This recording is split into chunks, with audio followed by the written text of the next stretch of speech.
ත්‍රිලක්ෂණය අනිත්‍ය ලක්ෂණ 9ක් වශයෙන් උත් දුක්ඛ ලක්ෂණ 25ක් වශයෙන් උත් අනාත්ම ලක්ෂණ 6ක් වශයෙන් උත් විග්‍රහ වෙනවා 40 ආකාරයකට. ඉතින් මේ 40 ආකාරයක් වූ අනිත්‍ය ලක්ෂණ ටික හොඳින් නුවණින් දකින්න සමත් වුණොත් තමයි අර ආස්වාදයේ ආදීනව නුවණින් දකින්න පුළුවන්කම ලැබෙන්නේ. මොකද මම දැන් එකක් පැහැදිලි දැන් මේ එදත් අපි විග්‍රහ කළා දැන් අදත් අපේ ප්‍රශ්න දෙකක් තුනක් මැහුනේ අනුසාරයෙන් දැන් එතකොට දැන් පැහැදිලි වෙන්න තියෙනවා මේ අනිච්චානුපස්සනාව කියතොත් මොකක්ද අපි දකින්නේ? අනිච්චානුපස්සනාවෙන් දකින්නේ මේ සංඛාර විනාශයක් වශයෙන්. විනාශ වෙනවා කියලා නෙවෙයි විනාශයක් වශයෙන්. එතකොට සංඛාර කෙරෙහි බය අට ගන්න. බයදුපට්ඨාන ඥාන යනාදි වශයෙන්. නැත්තම් සංඛාර විනාශ වෙනවා කියලා දැක්කට කාටද බය ඇතිනේ? මාර උපමාව කිය බෝම්බේ උපමාව. නොනින් හිතලා බලන්න. එහෙනම් බුදු පියාණන් වහන්සේ දේශනා කරන්නේ මෙන්න මේ සංඛාරවල විනාශය දැකීමේ ලක්ෂණ 9ක්. පබංගුතෝ පලෝකතෝ යන ආදි වශයෙන් අපි ඒ ගැන විග්‍රහ කළානේ කී සතියේ ඒ ලක්ෂණ 9 මතකයි නේද? අනිච්චතෝති පලෝකතෝති චලතෝති පබංගුතෝති අද්දුවතෝති විපරිණාම ධම්මතෝති විභවතෝති සංකතතෝති මරණ ධම්මතෝති කියලා අපි ලක්ෂණ 9ක් ගැන ගිය දේශනාවේ පැහැදිලි කළා. දැන් ඒ ටික කාට හරි අහන්න හම්බුනේ නැත්නම් හරි ඒ ගැන පැහැදිලි වුණේ නැත්නම් ආයේ දේශනාව අරගෙන අහන්න. එකම දේ නැවත කියන එක අපරාධයක්. මොකද අපිට කාලේ වැදගත්. තව අලුත් දහම් කාරණාවක් විග්‍රහ කරන්න තියෙන කාලය නිසා. එතකොට එහෙනම් මේ අනුපස්සනාව නැවත නැවත අරගෙන ශ්‍රවණය කරලා ඒ කාරණා ටික තේරුම් ගන්න සමස්තයක් වශයෙන් ඒ ගැන කියන්න තියෙන්නේ මේ ලෝකයා දකින්න ලක්ෂණ දැකීම නෙවෙයි අනිත්‍යානුපස්සනාව කියන්නේ. ඇහැට පේන ලක්ෂණ දැකීම නෙමෙයි ප්‍රඥාවෙන් දකින්න ලක්ෂණ. හැමතිස්සෙම දකින්න ඕන මේ පේන දේ මට ඇහැට පේන එකක්ද ප්‍රඥාවට පේන එකක්ද කියලා නෝනින් හිතලා බලන්න ඕන. එතකොට අන්නල්ල ගන්න පුළුවන් ඒ Taman දකින්නේ හරි ලක්ෂණේද වැරදි එකක්ද කියලා. දැන් බුදු පියාණන් වහන්සේ දේශනා කරන්නේ සබ්බේ සංඛාර අනිච්චාති යදා පඤ්ඤාය පස්සති. මේ සියලු සංඛාර අනිච්ච වශයෙන් ප්‍රඥාවෙන් දකින්න ඕන. එතකොට තමයි අත නිබ්බින්දති දුක්ඛේ කලකිරෙනවා දුක ගැන. අත්හැරෙනවා. කලකිරෙනවා. මොකද්ද කලකිරෙන්නේ කුමක් ගැනද? දුක්ඛේ. දුක ගැන කිව්වහම එතනත් දුක කියලා ගත්තොත් එහෙම පදාර්ථයෙන් ඉවරයි. ඔය දුක්ඛය කියන්නේ මොකද්ද? දුක්ඛෝ තිබෙක්කේ කාමානමෙතං අද වචන. එහෙනම් අත නිබ්බින්දති දුක්ඛේ කියන්නේ මොකද්ද? කාමෙන් අත මිදිනවා. කාමෙන් නිදහස වෙනවා. නැත්නම් කාමයේ පිළිබඳ කලකිරෙනවා. එහෙනම් මේ සියලු සංඛාර අනිච්ච බව ප්‍රඥාවෙන් දැක්කොත් මෙන්න මේ කියන ලක්ෂණ 9ට අනුකූලව දැක්කොත් ප්‍රඥාවෙන් අන කාමයේ ගැන කලකිරෙනවා.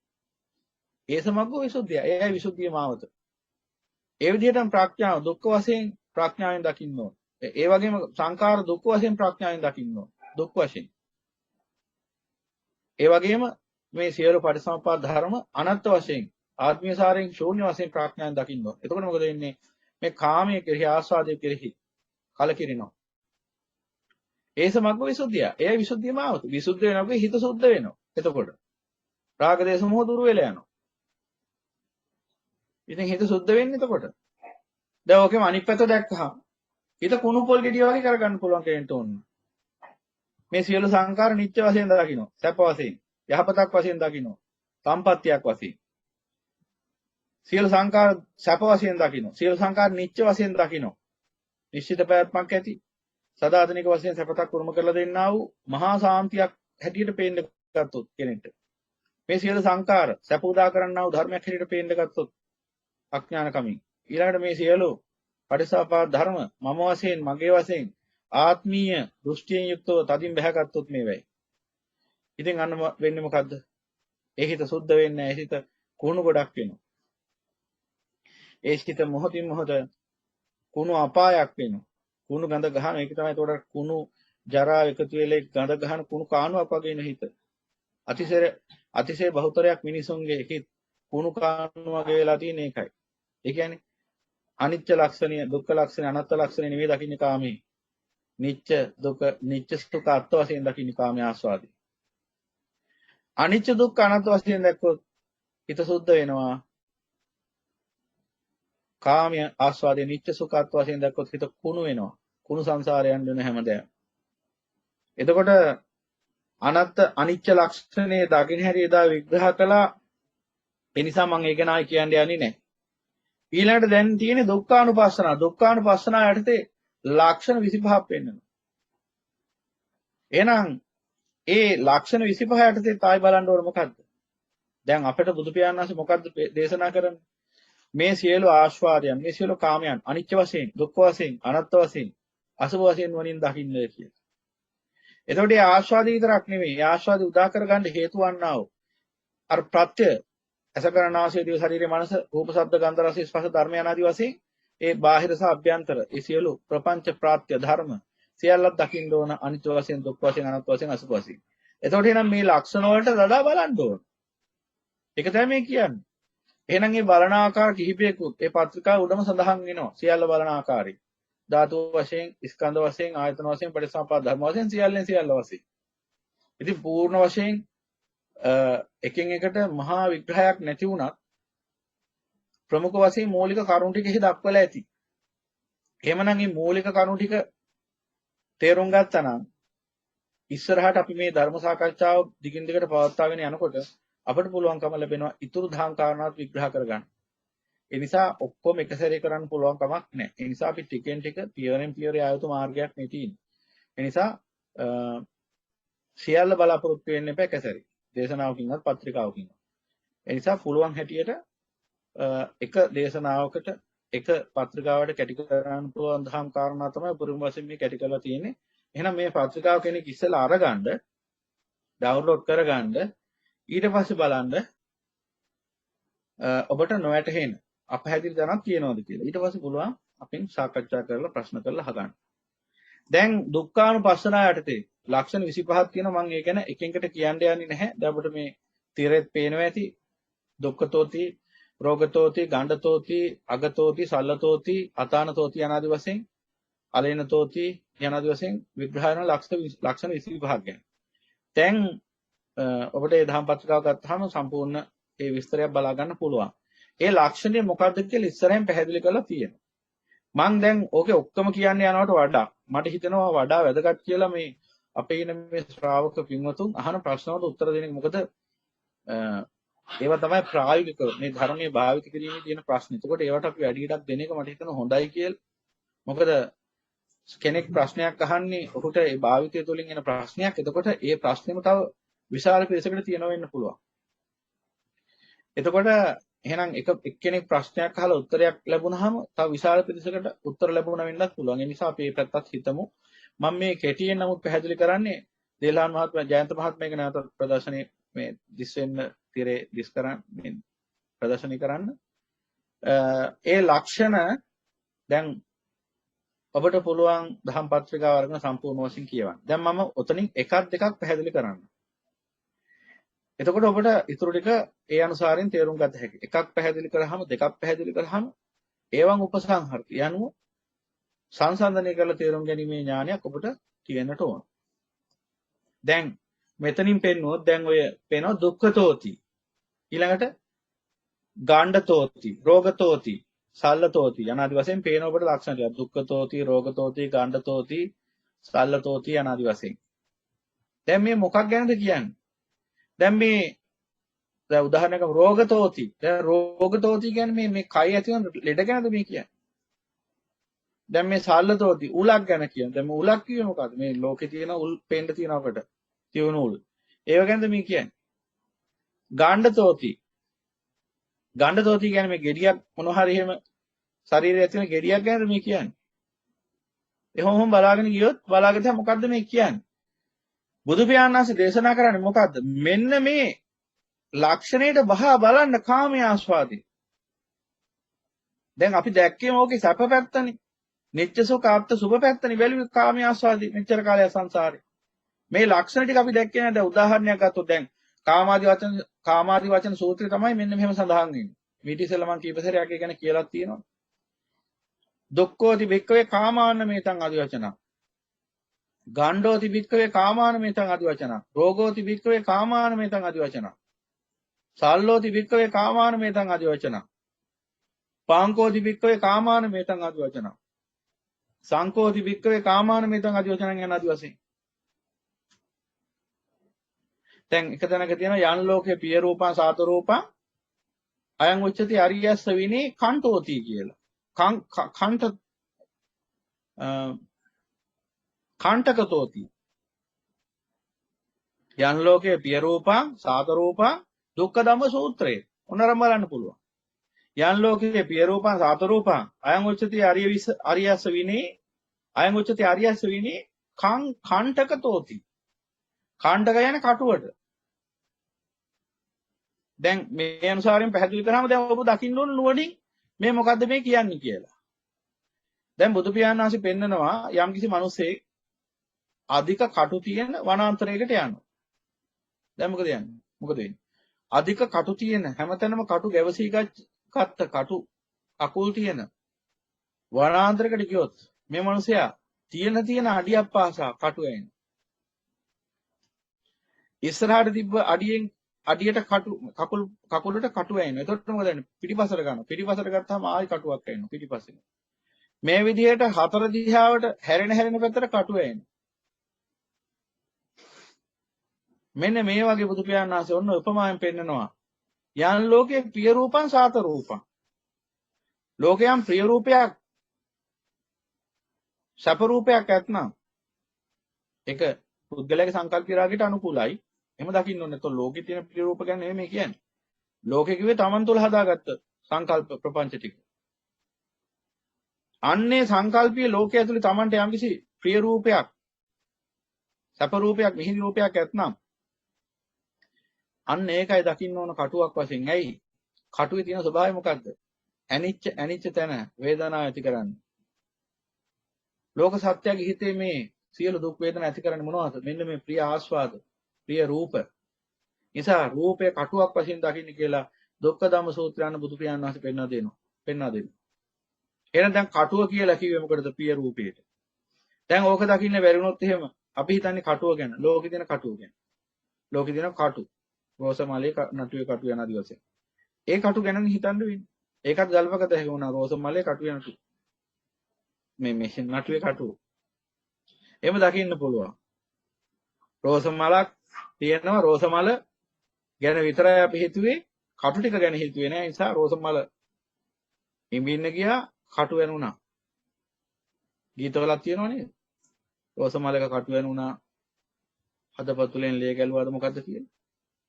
දැන් මේ ගැන නිවේද බලන්න කියන්නේ. එතකොට එහෙනම් ඒ කටුව ඥාණයෙන් දකින්න බැරි වුණොත් එහෙම මොකද වෙන්නේ? ඇස් දෙකෙන් කටුව බලන්න යනවා. එහෙනම් මේ රෝගය කියන එක ප්‍රඥාවෙන් දකින්න බැරි වුණොත් මොකද වෙන්නේ? ඇස් දෙකෙන් රෝගය බලන්න යනවා.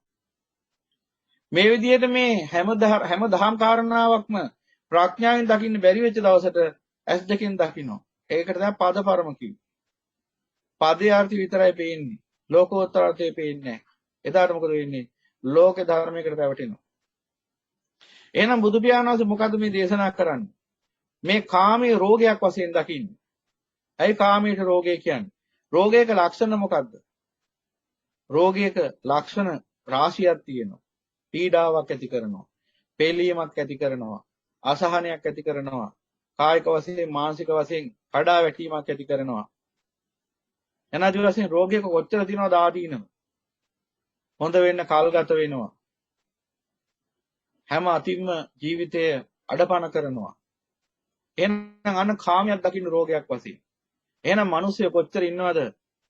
ඔබ කොච්චර දකින්නවද විවිධාකාර මිනිස්සු සිටී හිතන්න අසා ගන්නවා මේ කාමයේ නිසා.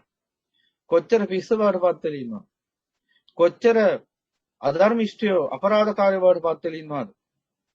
කොච්චර මානසිකව විඳවනවද? කාමී නිසා කොච්චර මිනිසුන්ගේ ජීවිත කඩන් වැටලා තියෙනවද? කාමී නිසා මිනිසුන්ගේ ජීවිත කොච්චර අසාර්ථක වෙලා තියෙනවද? විනාශයටපත් වෙලා තියෙනවද? කොච්චර අපරාධකාරයෝ බිහි වෙලා තියෙනවද කාමී නිසා? අන්න බලන්න. එහෙනම් මිනිසයන්ට මේ කාමී නිසා සිද්ධ වෙලා තියෙන අපරාධ විනාශ. එහෙනම් කාමී කියන්නේ රෝගයක්. එදිනෙදා සමාජයේදීත් ඔබ මේක මතු කරනවානේ. දැන් කෙනෙක්ගේ අධික රාගයක් එහෙම තිබුණොත් එහෙම ඔහු නිතර ඒ රාගයෙන් ලෝකය අසුරු කරන්න ගියොත් මිනිස්සු කියනවානේ මහා රෝගියෙක් කියලා, ලෙඩෙක් කියලා. ඔය ලෙඩේ නම් ඇත්තට හොඳ එකක් නෙවෙයි කියලා එහෙමත් කියනවා නේද? එහෙනම් ඒ ලෙඩේ Tamanටත් තියෙන බව දකින්න එපා. ගොඩක් වෙලාවට අනුන්ගේ ලෙඩේ විතරයිනේ දකින්නේ. Tamanගේ ලෙඩේ දකින්නේ නැහැ. Taman නිරෝගී කියලා හිතන්නේ.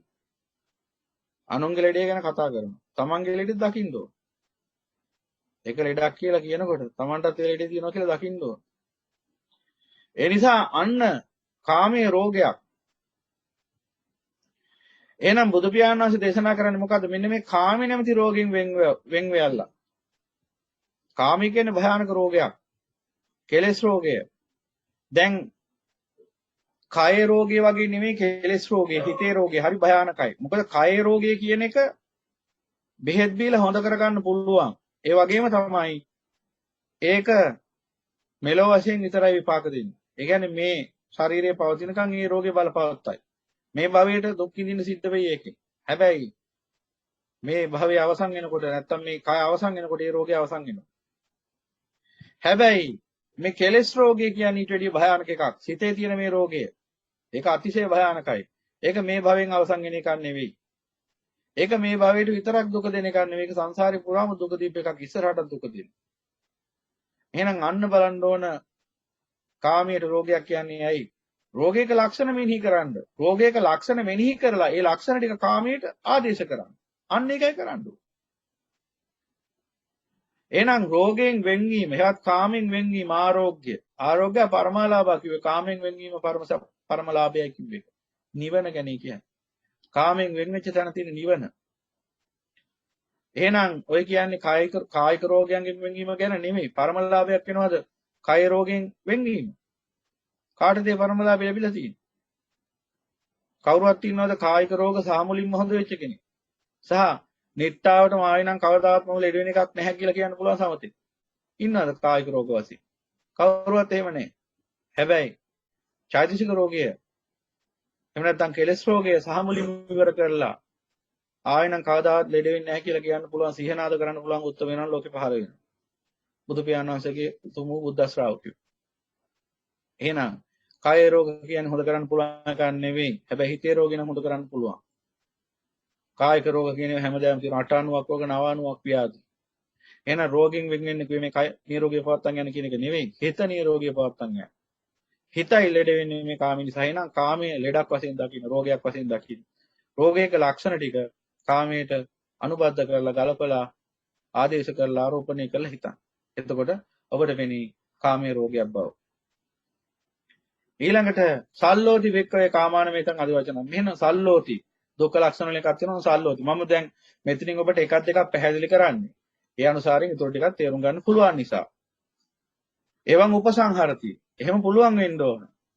එතකොට තමයි මාර්ගය වඩන්න පුළුවන් වෙන්නේ. නැත්නම් එක එකට ඇඟිල්ලෙන් එනන්නේ කියන්න සිද්ධ වෙනවා නම් හැම එකම. ඒ කියන්නේ ඔබේ ප්‍රඥාව හීනයි කියන එක. එහෙම කෙනෙක් කොහොමද නිවන් මාර්ග වඩන්නේ නැහැ. මොකද ඒකට හේතුව පියවරෙන් පියවරට කවුරු හරි ඉන්න වෙනවා පිටිපස්සෙන් ඉඳන් තල්ලු කරන්න. එහෙම පුළුවන්. තනියෙන් යා යුතු ගමනක්. ඒ නිසා ප්‍රඥාව වෙහිසන්න. ඒකයි බුදු පියාණන් වහන්සේ පවා ධර්මයේ දේශනා කළ ඒවන් උපසංහර්ති කියලා දේශනා කරන්නේ. ඒ අනුව සංසන්දනය කරලා තේරුම් ගන්න කියලා. ඒ නිසා ඒ අනුසාරයෙන් තමයි දේශනා කරන්නේ. සල්ලෝති භික්ඛවේ කාමානමේතං අදිවචන.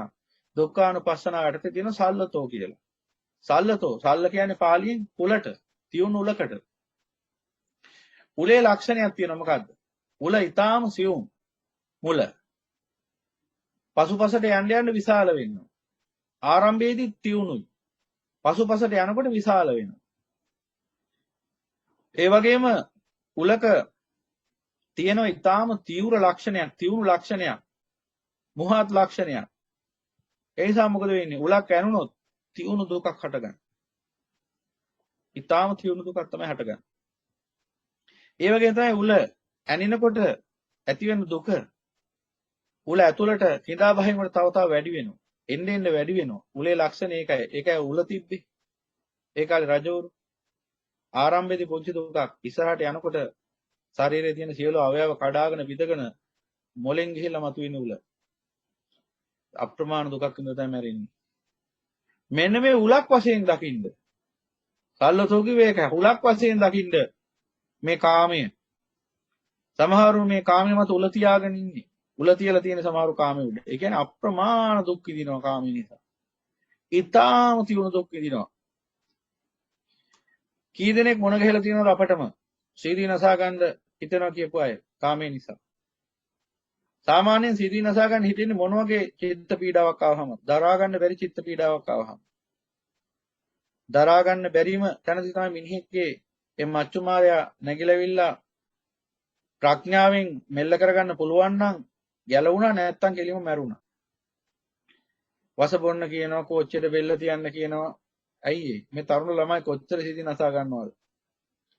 තියුණු දුක්. පහුගිය දවසක හොරණ ප්‍රදේශයෙන් අහන්න ලැබුණ ඉතාම අවාසනාවන්ත සිදුවීමක්. දැන් දින කිහිපයකට පෙර හොරණ ප්‍රදේශයේ එක්තරා ප්‍රසිද්ධ පාසලක දැරිවියක් මේ සැරේ සාමාන්‍ය පෙළ විභාග ලියන්න හිටියේ. සිදි නසා ගත්තා. තරුණ ළමයි කුඩා දැරිවියක් ජීවිතේ හරියට තාම 6ක් 4ක් තේරුම් ගත්තේ නැති. තව ඉස්සරහට ජීවිතේ ඉහළම ඵල ප්‍රයෝජන ලබා ගන්න තියච්ච දරුවෙක්. වසර කෝටි ගණන් තිස්සේ දුක් විඳලා උදා කරගත් උතුම් මනුස්ස භාවයක් නිකන් නිකුරුණේ විනාශ වෙලා ගියා. මොකක් නිසාද? මේ තරඟකාරී අධ්‍යාපනය නිසා. මේ තුට්ටු එකේ අධ්‍යාපනය නිසා. කාමයේ හොයන්න දෙමව්පියෝ බල කරනව දරුවන්ට ඉගෙන ගන්නilla. හොඳට ඉගෙන ගන්නilla. නිකන් ඉගෙන ගත්තට හරියන්නේ නැහැ. පන්තින අනිත් ඔක්කොම උන් ටික පරද්දලා ඉගෙන ගන්න ඕන. පන්ති එක වෙන්න ඕන. ඒ 9ක් ගන්න ඕන. විශ්වවිද්‍යාලය යන්න ඕන. ඒජන්ත මහමුදලි වෙන්න ඕන. ලෝකෙම අල්ලන්න ඕන. බුදුරජාණන් වහන්සේට වැරදිලා අපිට තමයි හරියන්නේ. ඒ නිසා කවුරුත් කියන දේවල් අහන්න එපා බලා හොඳට ඉගෙන ගන්නilla. හොඳට ඉගෙනගෙන ලෝකෙම අල්ලපල්ලා. ඉරටත් ඵලයල්ලා හතරත් ඵලයල්ලා ඔය දෙකෙත් කොඩි ගහපල්ලා කියලා අර පොඩි දරුවට බල කරා. ඒ දරුවාගේ පුංචි මනසට මේක දරා ගන්න බැරුව ඇයි සිද්ධ නසාගත්තා. මොකටද මේ තරංගයට වැටෙන්නේ? කාමයේ සොයන්න. වෙන මොනව සොයන්නද? නිවන සොයන්නද? මේ අසාර ලෝකයේ ලුහු බැඳගෙන යන ගමනේදී අපට වඩා දරුවනේ උඹලා හොඳ තැනකට ඵලයල්ලා කියලා කියන්නෙම අපට වඩා හොඳට උඹලා කාමේ හොයාගනින්න. එතකොට අපටත් පුළුවන් උඹලගේ නැට්ටය ඇවිල්ලා එල්ලෙලා ඇවිල්ලා ඒ කාමයේ භුක්ති විඳින්න. ඒක නේද ඇත්ත. මෙහෙම කිව්වහම සමහර දෙමාපියන්ට රිදෙන්න පුළුවන්. රිදුනට කමන්නේ. රිදෙන්න ඕන. ලෙඩකට බෙහෙත් කරනකොට රිදෙනවා තමයි. හැබැයි ඒ රිදි විවසන්න පුළුවන් නම් එමිණියට සුවයක් අත් වෙනවා. ඉන්ජෙක්ෂන් එක ගහනකොට අමාරුයි. හැබැයි ලෙඩේ හොඳ වෙනවා. රිදුනක් කමන්නේ නුවණින් හිතලවන්න ඒක නෙවෙයි ඇත්ත කියලා. කවුරුන් මේ පුද්ගලයා කවුද කියලා දන්නේ නැහැ. දරුවේ කවුද කියලා මම දන්නේ නැහැ. ඒ අම්මා තාත්තා කවුද කියලාත් දන්නේ නැහැ. කොහේ කිඳ මන්ද කියලා මොකුත් දන්නේ නැහැ. සිදුවීම විතරයි වාර්තා වුනේ. ඔබට සංවේගයක් ඇති වෙන්නේ නැද්ද මේ ප්‍රවෘත්ති අහුවාම? හිතලා බලන්න. ඒ දරුවා සීදී නසාගන්නේ මොනව අහිමි වුණාටද? එහෙනම් මේ නිස්සාර කාමීය පිනිස ලෝහ බඳින්න ගිහිල්ලා මේ ලෝකය ඒකට අවශ්‍ය සුදුසුකමක් කියලා හදාගන්න ගිහිල්ලා අධ්‍යාපනයෙන් අන්තිමට මොකද උනේ? ලැබිච්ච වටිනා මනුස්ස භාවයක් නැති වෙච්ච එක නේද? දැන් මේ දෙමාපියන්ට සැපද? දැන් මේ දෙමාපියන්ට සිද්ධ වෙනව නේද මුළු ජීවිත කාලයක්ම පුරා ඔය ගැන හිතමින් දුක් වෙන්න? ඇයි මේ? නිසරු කාමයක් පස්සේ හඹා යන්න ගිහිල්ලා උතුම් වූ ශ්‍රී සද්ධර්මයට කම් දුන්නා නම් ඔහොම වෙනවද? එහෙනම් දැනගන්න ඕනේ මේ අසාර ලෝකයක් පස්සේ අපි ලෝභ බඳින්නේ කියලා. අසාර කාමයක් පස්සේ ලෝභ බඳින්නේ කියලා. එහෙනම් ඔහොම විපත්තියක් වෙන්නේ නැහනේ. එහෙනම් දරුවා සැනසීමෙන් ඉන්නවා, දෙමව්පියෝ සැනසීමෙන් ඉන්නවා, මුළු මහත් ජන සමාජයම සැනසීමට පත් වෙනවා. දැන් මොකද වෙලා තියෙන්නේ? දැන් කාට සැනසීමක් තියෙන්නේ? දැන් අර දරුවා ඉතින් දරුවා කොහෙද ගියේ කියලා අමුතුවෙන් අය කියන්න ඕනද? ඒ වගේ කිලුට සිතකින් මැරුණාම, ඒ වගේ වේදනාකාරී සිතකින් මැරුණාම, ඉත තප්පති පෙච්ච තප්පති. කෙලින්ම යන්නේ සතර අපායට තමයි ඉති. එතකොට ඒ දරුවාට ඒ දුක දරා ගන්න බැරි වුණේ ඇයි? ඒ දෙමව්පියන්ගෙන් එන පීඩාව, ඒ සමාජයෙන් එන පීඩාව මහත් තියුණු උලක් වශයෙන් දැනෙන්න ගත්තා. තියුණු දුකක් ඉවස ගන්නම බෑ. එතකොට මොකද වෙන්නේ? සීදී නසා ගන්න ඊට වැඩිය සැපයි කියලා හිතාගෙන අය සීදී නසා ගත්තා. එහෙනම් ඔබම දැකලා ඇති ඕන තරම් මේ සමාජයේ තරුණ ළමයි කොච්චර සීදී නසාගෙන තියනවද? සීදී එල්ලිලා මැරලා තියෙනවා, වස බීලා තියෙනවා, කෝච්චියට බෙල්ල තියලා තියෙනවා, ගඟේ මුහුදේ පැනලා තියෙනවා. මොකටද? මේ කාමයේ නිසා. මොකක් නිසාද? මේ කාමයේ නිසා, ආස්වාදයේ නිසා. තමන් බලාපොරොත්තු වෙච්ච ආකාරයෙන් ආස්වාදය උදා කරගන්න බැරි වුණා. එහෙම නැත්නම් තමන් ප්‍රිය කරපු කාමවස්තු අහිමි වෙලා ගියා. එහෙම නැත්නම් තමන් ලං කරගත්ත කාමවස්තුව නිසා යම්කිසි ආකාරයක ප්‍රශ්නයක් හටගත්ත නොහොබින හැසිරීම නිසා යනාදී වශයෙන් මොකක් හරි හේතුවක් නිසා සීදී නසාගත්ත මිනිස්සු කී දෙනෙක් ඉන්නවද මේ ලෝකේ? කොච්චර මිනිසයන්ට කොච්චර උතුම් මිනිස් භාවයක් උරුම කරගත්ත ඥානවන්තයන්ට තමන්ගේ ජීවිතය අහිමි වෙලා ගියාද මේ කාමයේ නිසා? තියොන්න දුක් දරා ගන්න බැරුව. එහෙමනම් ඒ ජීවිතයේ තියුණු දුක් උරුම කරලා දෙන ලක්ෂණයට සල්ලතෝ කියනවා. එහෙනම් ඒ සල්ලතෝ කියන ලක්ෂණේ කාමයේ තුල තියෙනවා. ඔබ නුවණින් බලන්න ඔබගේ ජීවිතේ වුණත් එබඳු තියුණු දුක් උහුලලා නැද්ද කියලා. දැන් මේ බණහන අපේ පින්වතුන් වුණත් තමන්ගේ ජීවිතේ පරීක්ෂා කරලා බලන්න. තමන්ගේ අත්දැකීම් පරීක්ෂා කරලා බලන්න. එතකොට ඔබට පේන්නේ සම්දිට්ඨිකෝ කිව්වේ ඒකයි. ධර්මයේ තමන් තුළින් දකින්න ඕන. අනුන් තුළින් දැක්කට හරියන්නේ නැහැ. තමන් තුළින් දකින්න තමන්ගේ ජීවිතේ කොච්චර තියුණු දුක් වලට මුහුණ දුන්නද කාමයේ නිසා. එහෙනම් ඒ තියුණු දුක් උරුම කරලා දෙන ලක්ෂණය කාමයේ තියෙනවා. එහෙනම් අර හුලක ලක්ෂණ ටික අන්න කාමයට ගලපන්න. මොකද්ද? තියුණු මෝහත්භාවය. තියුණු දුක් ඇති කරන ලක්ෂණය. මුලින් සියුම් දුකක් ඇති කරලා පස්සේ එන්න තව ඒක වර්ධනය වෙන ආකාරයේ හුලක් වගේ. යනාදී වශයෙන් ඒ හුලක තියෙන ලක්ෂණ ටික කාමයේ තුලින් දකින්න. එතකොට අන්න සල්ලතෝ කියන ලක්ෂණය දැක්ක වෙනවා. දුක්ඛානුපස්සන. අන්න එහෙමයි දකින්නේ. දැන් ඔන්න රෝගතෝ කියන ලක්ෂණය පැහැදිලි කළා. ඊළඟට සල්ලතෝ කියන ලක්ෂණය පැහැදිලි කළා. ඊළඟට ගණ්ඩතෝ. ගණ්ඩයක් කියනවා පාලියෙන් ගෙඩියක් පිළිකාවක් යනාදී වස්තෙන්. බුදු පියාණන් වහන්සේ බොහෝ තැන්වල මේ ශරීරයේ ගණ්ඩයකට සමාන කරනවා. මොකද්ද ගණ්ඩයක් කිව්වේ? ගණ්ඩයක ලක්ෂණයක් තියෙනවා. ඒ ගණ්ඩයක ලක්ෂණය තමයි පිටින් බැලුවාම මේක කෙනෙක්ට පේන්න පුළුවන් යම්කිසි ආකාරයක වටිනා වස්තුවක් හැටියට. නැත්තම් ඒක එහෙම ඇතුලේ තියෙන මොනවද කියලා අසුචියක් කියලා පේන්නේ නැහැ එකපාරටම පිටින් බැලුවාම. දැන් ගණ්ඩයක් මොකක් හරි විසප්පුවක් ඇඟේ තැවරුවොත් විසප්පුව ඒකිනු සුවපහසක් ලබන්න පුළුවන් කෙනෙක්ට. සියුම් සමත්යෙන් හරි පහසුයි හරි සුවයි සනීපයි කියලා හිතෙන්න පුළුවන්. හැබැයි මේ තැවරුවේ මොකද්ද? මේ විස පිරුණු, මේ සැරව පිරුණු, මේ ඕජා පිරුණු ගණ්ඩයක්. ඒක ඇතුළත අභ්‍යන්තරයේ ගඳයි. දුර්ගන්ධයෙන් යුක්තයි. පෙපුරුහා මහ විනාශයක් තියෙන එතන. මේ කාමයක් මෙන්න මේ වගේ ලක්ෂණින් යුක්තයි. ගණ්ඩයක් වගේ, පිළිකාවක් වගේ. පිටින් බැලුවට මෙහි තියෙන අසුබේ පේන්නේ නැහැ. හැබැයි මේ කාමේ පරිහරණය කරන්න ගියාම මෙහි තියෙන දුර්ගන්ධය දැනෙනවා. ඒ කාමේ නිසා විවිධාකාර පිපිරීම් ඇති වෙනවා ජීවිතේ. කායික වශයෙන්, මානසික වශයෙන් අර ගණ්ඩ වගේ, විසක් හැදලා පුපුරලා ගියා වගේ. දුක් විඳින්න සිද්ධ වෙනවා. ටික ටික මෝරලා වැඩෙන්නේ ගණ්ඩය.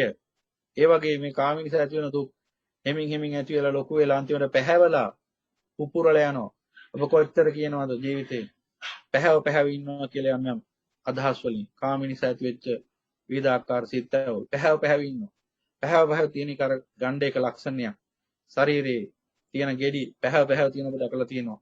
විස පිරීලා, සරව පිරීලා, ඕජා පිරීලා මේ විදිහට හිතෙත් විස පිරීලා, සරව පිරීලා, ඕජා පිරීලා පැහැව තියෙන ගණ්ඩ ගෙඩි කාමේ නිසා හිතේ ගමව පුපුරලා යනවා. පුපුරලා ගියහම පලාතම ගඳයි. වේදනාකාරී. අන්න ගණ්ඩයක ලක්ෂණය තියෙනවා. එහෙනම් අන්න ගණ්ඩයකේ ගෙඩියක ඒ ලක්ෂණය අන්නර කාමයේ තුලින් දකින්න. එතකොට ගණ්ඩතෝ කියන එක ඔබට පේන්න ගනි. මේ ශරීරයටත් බුදු පියාණන් වහන්සේ ගණ්ඩතෝ කිව්වා. මේකත් ගෙඩියක් වගේ හරියට. විසර ගෙඩියක් වගේ, සරව ගෙඩියක් වගේ මේක ශරීරයක්. පිටින් බැලුවාම මේකේ පේන්නේ නැහැ මුකුත් ලොකුවට. හැබැයි ඇතුළතින් බැලුවාම මේකේ තියෙන විස පිරීලා, වස පිරීලා, ඕජා පිරීලා, සරව පිරීලා ඒවන් උපසංහාති. ඒ විදිහට අනිත් ඒවා දකින්න ඕන. ඒ ගැන මම තවදුරටත් ගැඹුරින් කියන්න යන්න ඕනේ නැහැ කියලා මම විශ්වාස කරනවා. මොකද ඔබට ප්‍රඥාව තියෙන පිරිසක්. නොතේරෙන තැනක් තිබුණොත් අහන්න. ඔන්න ඔය විදිහට දකින්න ඕනේ. දැන් තවත් මේකේ ලක්ෂණ ටිකක් තියෙනවා. ආලීනතෝති, අසරණතෝති, ආබාධතෝති යන ආදි වශයෙන්. දැන් ආබාධයක ලක්ෂණයක් තියෙනවා. මොකද්ද? මම දැන් එකෙන්කට කියන්නේ නැතුව මේ තනින් තෝරාගෙන කියන්නේ ඔබට පුළුවන් මේක මේ කියන අනුසාරින් තේරුම් ගන්න එකයි. ආබාධයක ලක්ෂණයක් තියෙනවා. ආබාධයක ලක්ෂණය තමයි සැරින් සැරේ පීඩා ඇති කරන ලක්ෂණ. දැන් කුසගින්න කියන්නේ ආබාධයක්. මල මුත්‍ර කියන්නේ ආබාධයක්. මේවා ආබාධ. හිස එකකම ඇතිවෙන ආබාධ. දැන් මෙතන උනත් ඉඳගෙන ඉන්නකොට මට හෙන්නේ කොච්චරවත් එහෙට හැරිනවා මෙහෙට හැරිනවා. ඇයි? ශරීරයේම ආබාධයක් කියලා තියෙන. කිරියවක ඉන්න බෑ විනාඩි 5ක්. කී වතාවක් සද්ද ඇහෙනවද? දැන් මේ Zoom එකේ දොර පළාත්වල ඉන්න අය ගහන්නේ මයික් ඔෆ් කරලා තියෙන නිසා. එකී ඉරියව්වක ඉන්න බැරි තරම් මේ ශරීරයේ ආබාධයක්. ආබාධයක ලක්ෂණ එහෙම තමයි. ඒ කියන්නේ හැමතිස්සෙම මොකද්ද? වෙන්නේ? අපහසුතාවක් ඇති වෙනවා. ඊට පස්සේ අපහසුතාව සමනය කරගන්නවා. ආයෙ ඇති වෙනවා. ආයෙ සමනය කරගන්නවා. ආයෙ ඇති වෙනවා. ආයෙ සමනය කරගන්නවා. ආයෙ ඇති වෙනවා. ඉවරයක් නෑ මේක. මෙන්න මේ ආබාධයක ලක්ෂණය. කාමයට ආබාධයක්. කාමේ නිසා ආස්වාදේ නිසා කොච්චර අපහසුතාවටපත් වෙනවද?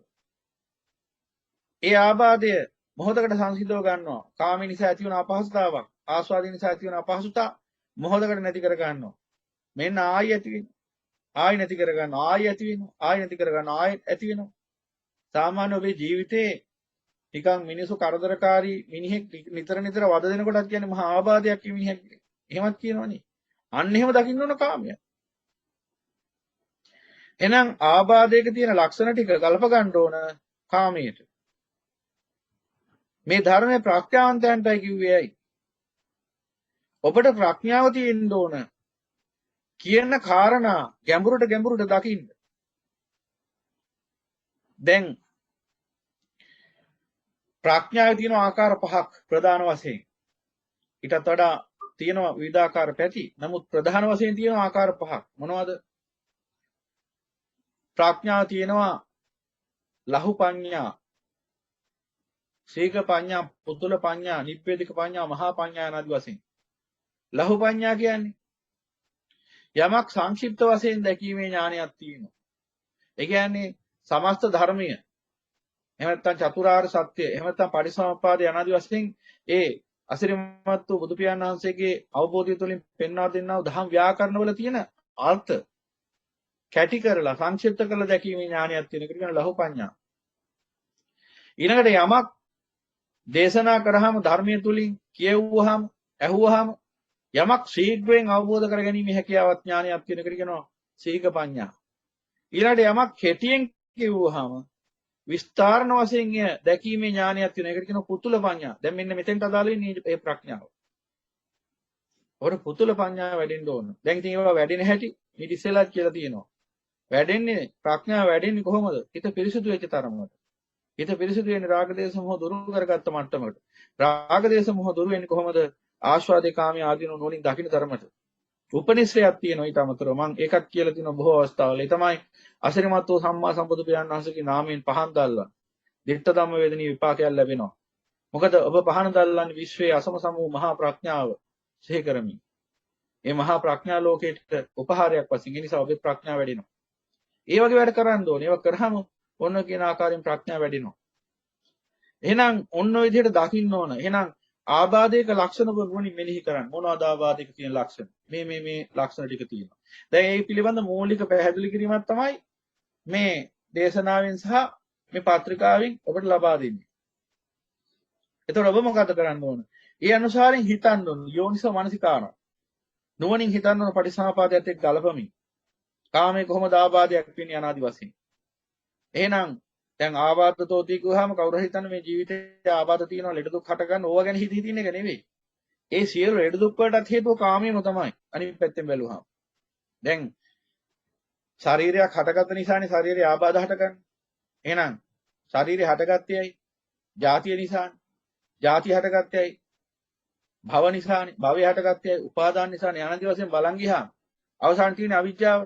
අවිජ්ජා කියන්නේ මොකක්ද? කාමයේ ආස්වාදයේ සැපයි කියන මුලාසහගත මානසිකත්වය. එහෙනම් මේ සියලු දුක් වලට හේතුව අවසානයේ බැලුවාම අවිජ්ජාව. එහෙනම් අන්න එහෙම ගලප ගන්න ඕන.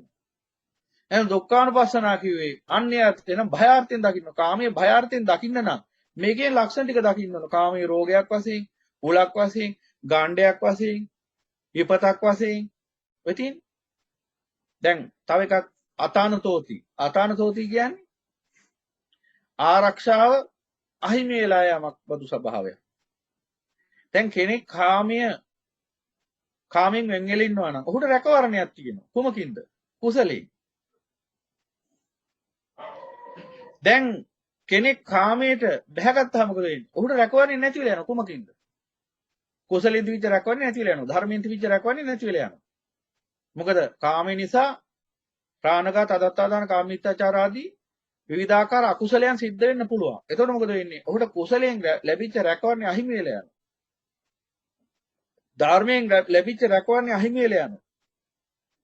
ඒ අර්ථයෙන් දකින්න ඕන කාමය ආරක්ෂාව අහිමි කර ගැනීමක් බඳුයි. කාමයෙන් වෙන් වුණාම උපරිම ආරක්ෂාවක් තියෙන හැම පැත්තෙම. කුසලයෙන් රැකවරණේ තියෙන ධර්මයෙන් රැකවරණයක් තියෙන. මේ සංසාරේ අපිට තියෙන එකම රැකවරණය ඒක. මේ ධර්මයෙන් කුසලයෙන් ලැබෙන රැකවරණය. ඒක නැති වෙලා ගියාම ඉතින් කතා කරන්න දෙයක් නෑ ආයි. සංසාර දුක විතරයි ඔහුට උරුම වෙන්නේ. එහෙනම් මේ අති බහුතරයක් ඉන්නේ ඔය රැකවරණේ නැති අය. එහෙනම් දකින්න ඕන ඔවුන්ට ඒ රැකවරණේ නැතුනේ ඇයි? කාමය නිසා. එහෙනම් කාමය රැකවරණය අහිමි කර ගැනීමක් හැටියට දකින්න ඕන අතානතෝති. ඊළඟට අලේනතෝති. මේ අලේනතෝති කියන්නේ ආරක්ෂාවක් නැති ස්ථානයක් බඳු ස්වභාවය. දැන් උදාහරණයක් ගත්තොත් ඔබ දැකලා ඇති අර මහපාරේ ඉන්නව බල්ලෝ. මහපාරේ මැද නිදාගෙන. උට ඉන්න දණක් නැහැ. ගෙයක් දොරක් නැහැ. ඉන්නේ මහපාර මැද. කොයිතරම් භයානක තැනකද ඉන්නේ. කොයි වෙලාවෙ වාහනයකට යට වෙලා මැරිද්ද දන්නේ. එහෙම දැකලා තියෙනව නේද? එතකොට ඒ ආරක්ෂිත තැනක නෙවෙයි ඉන්නේ. අනාරක්ෂිත තැනක. එහෙනම් මේ කාමයේ ඇසුරු කරන්න ගියාම ආස්වාදයේ ඇසුරු කරන්න ගියාම මෙන්න මේ වගේ තත්යකටපත් වෙනවා. ඒක ප්‍රඥාවෙන් දකින්න ඕන. අර එක මහත්යෙක් කවුරු හරි අහලා තිබුණා.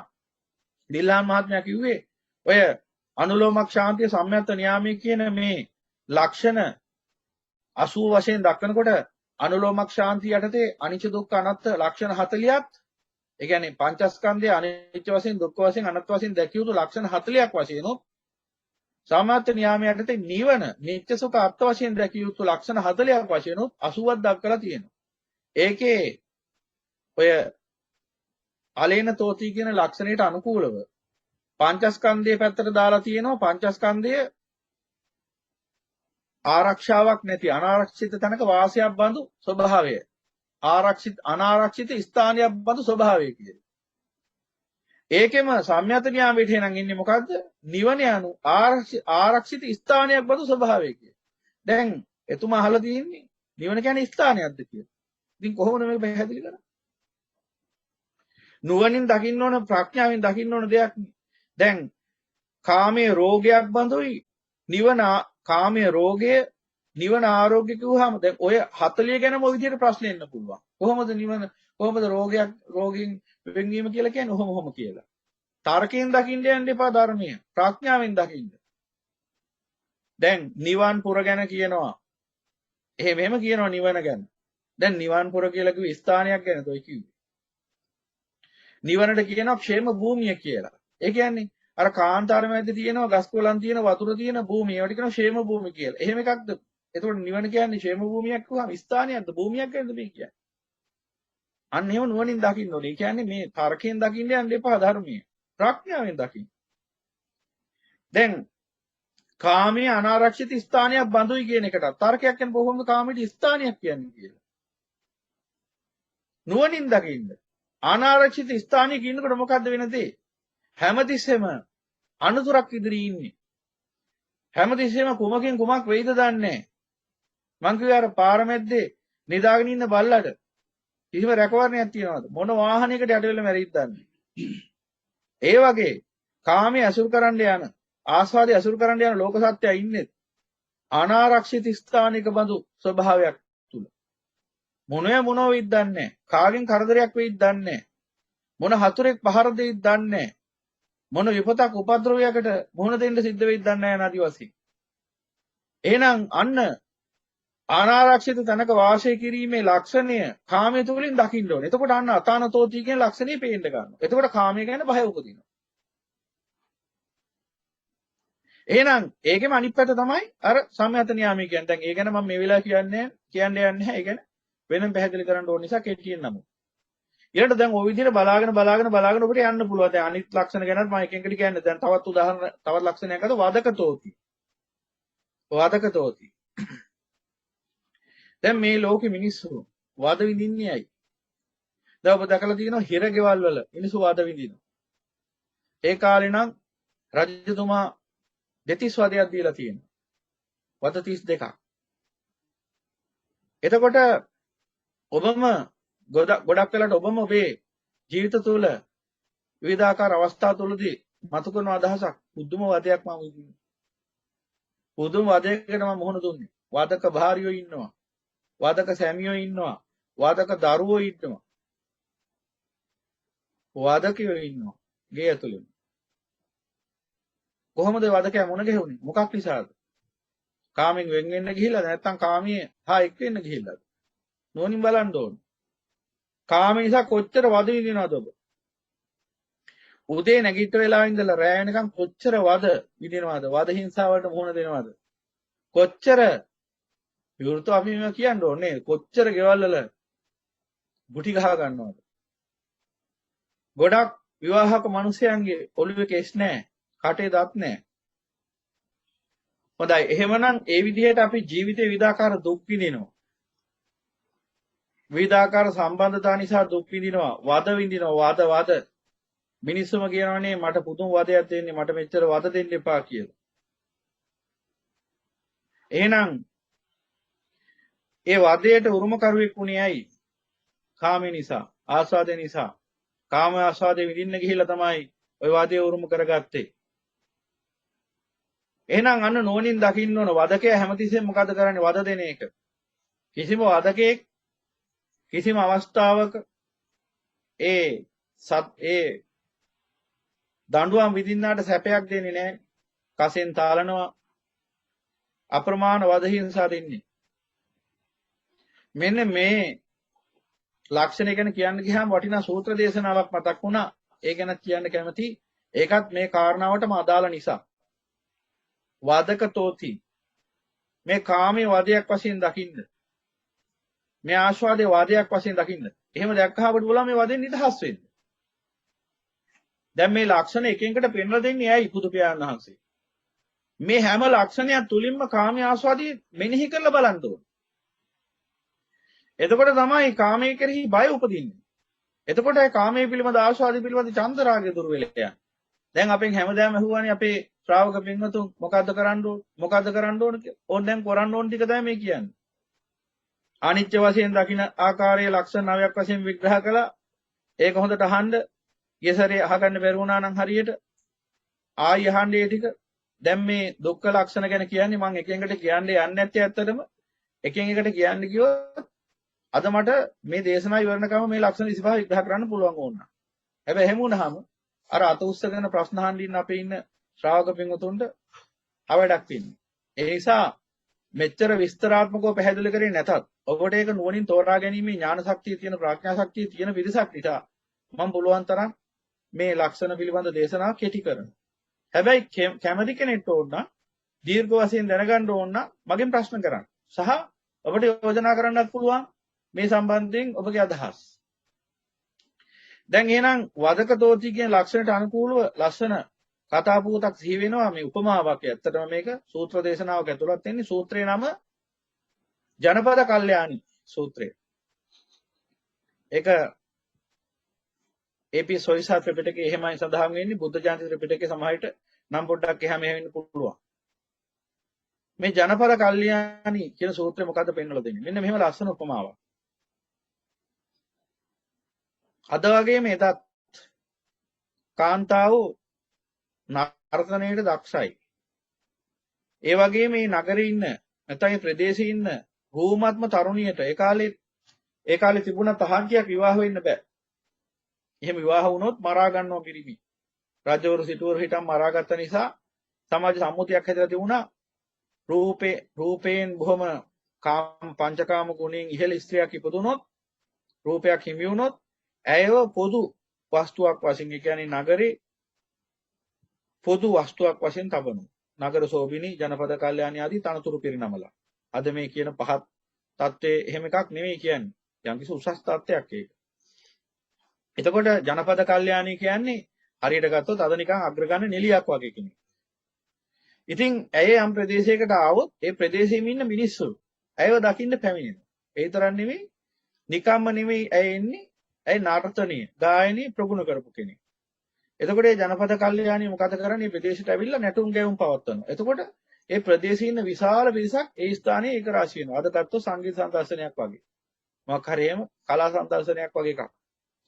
දැන් එතකොට මේ ජනපද කල්යාණිය බලන්න, ඇයගේ නැටුම් ගැයුම් අහන්න දකින්න බලන්න විඳින්න විශාල ප්‍රමාණයක් මිනිස්සු ඒ ස්ථානට රැස් වෙනවා.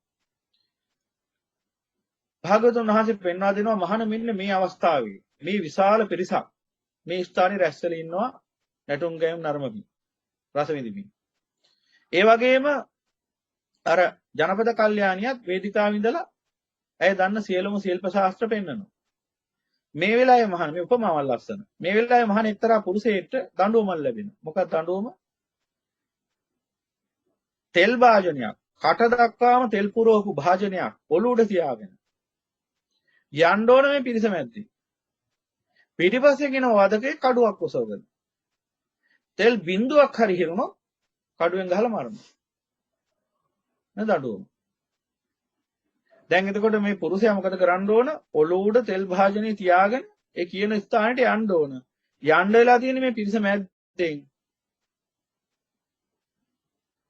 පිටිපස්සෙන් එන වදකයා පොඩ්ඩක් හරි තෙල් ඉහිරුණොත් එක තෙල් බින්දුවක් හරි ඉහිරුණොත් පිටිපස්සෙන් එන වදකයා කඩුවෙන් ගහලා මරනවා. එහෙනම් මේ පුරුෂයා කොහොමද දානව මෙතනින් යන්න ඕන? නුවණින් කල්පනා කරන්න දැන් මේ උපමාව. හොඳින් නුවණින් මෙනෙහි කරා. දැන් කල්පනා කරන්න මේ පුරුෂයාට වෙන වැඩි. දැන් මේ පුරුෂයා කාරණා කීයක් ගැන හිතන්න ඕනද බලන්න. එකක් තමයි තෙල් භාජනේ සමතුලනය කරගෙන යන්න ඕන. එක තෙල් බින්දුවක්වත් ඉහිරෙන්නේ නැති වෙන්න ඒ ගැනත් හිතන්න ඕන. ඒ වගේම තමයි අර ඉන්න නටන්න ඇවිල්ලා ඉන්න පුරුෂය මිනිස්සු ඉන්නේ අවසිහින්. ඔවුන් අර ජනපද කල්යාණී නිසා කාමයෙන් මුග්ධ වෙලා ඉන්නේ. මුර්ජා වෙලා ඉන්නේ. ඒ නිසා ඔවුන්ගේ හැසිරීමත් ලාමකයි. එතකොට ඒ බඳු පිරිසක් මැද්දෙන් යන්නේ. එහෙනම් ඔවුන් තුල ඒ වෙලාවේ තියෙන අවිචාර ක්‍රියාවන්. ඒව මැද්දෙන් යන්නේ මේ. ඔබ දැකලා තියෙනවා සංගීත ප්‍රසංගයක් බලන්න ගියාම ඒ ස්ථානයේ ඉන්න තරුණ තරුණිය හැසිරෙන ආකාරය, කාලා බීලා විනෝද වෙන හැටි. ඉතින් කොයි තරම් අවිචාරශීලී දර්ශනයක්ද ඒක? අවස්ථාවක්ද ඒක? දැන් ඔතනින් තමයි යන්නේ. එතකොට එදත් එහෙම තමයි ඉතින්. මිනිස්සුනේ, සත්‍යෝනේ. ඉතින් එදා ඒ පුරුෂයා එතනින් යනකොට අර මිනිස්සුන්ගෙන් ඔහුගේ තෙල් භාජනයට යම්කිසි පහරක් කිල්ල වෙලා හරි එහෙම නැත්නම් යම්කිසි අවහිරතාවක් කියලා මොකක් හරි වෙලා බාධාවක් ඇවිල්ලා ඔහුගේ තෙල් භාජනයට යම්කිසි හානියක් වෙන්න තියෙනවා නම් ඉඩක් ඒකත් වළක්ව ගන්න ඕනේ. ඒ වගේම තමයි අර ඉන්නේ කවුද? නගරසෝ. අර ඉන්නේ ජනපද කල්යාණියක් අතිශය සුරුප්පි කාන්තාවක්. ඇය නටනවා ගයනවා. දැන් මේ දර්ශනීය බලන්නත් හිත කියනවා. දැන් අය බොහොම අලංකාර නර්තනයක යෙදෙන්නේ. දැන් බලපන් කියනවා හිත. දැන් බැලුවොත් මොකද වෙන්නේ? රූපයට ඇලෙනවා වේදනාව පත්‍ය තණ්හා. ඊට පස්සේ මොකද වෙන්නේ? තෙල් කලේ අමතක වෙනවා. කඩුපාර කනකන් දන්නේ නැහැ එහෙනම්. නිසා කොච්චර වමනාව තිබුණත් බලන්න බෑ. බැලුවොත් මොකද වෙන්නේ? අවධානය බිඳුනොත් කඩුපාර කණ්ඩ වෙනවා.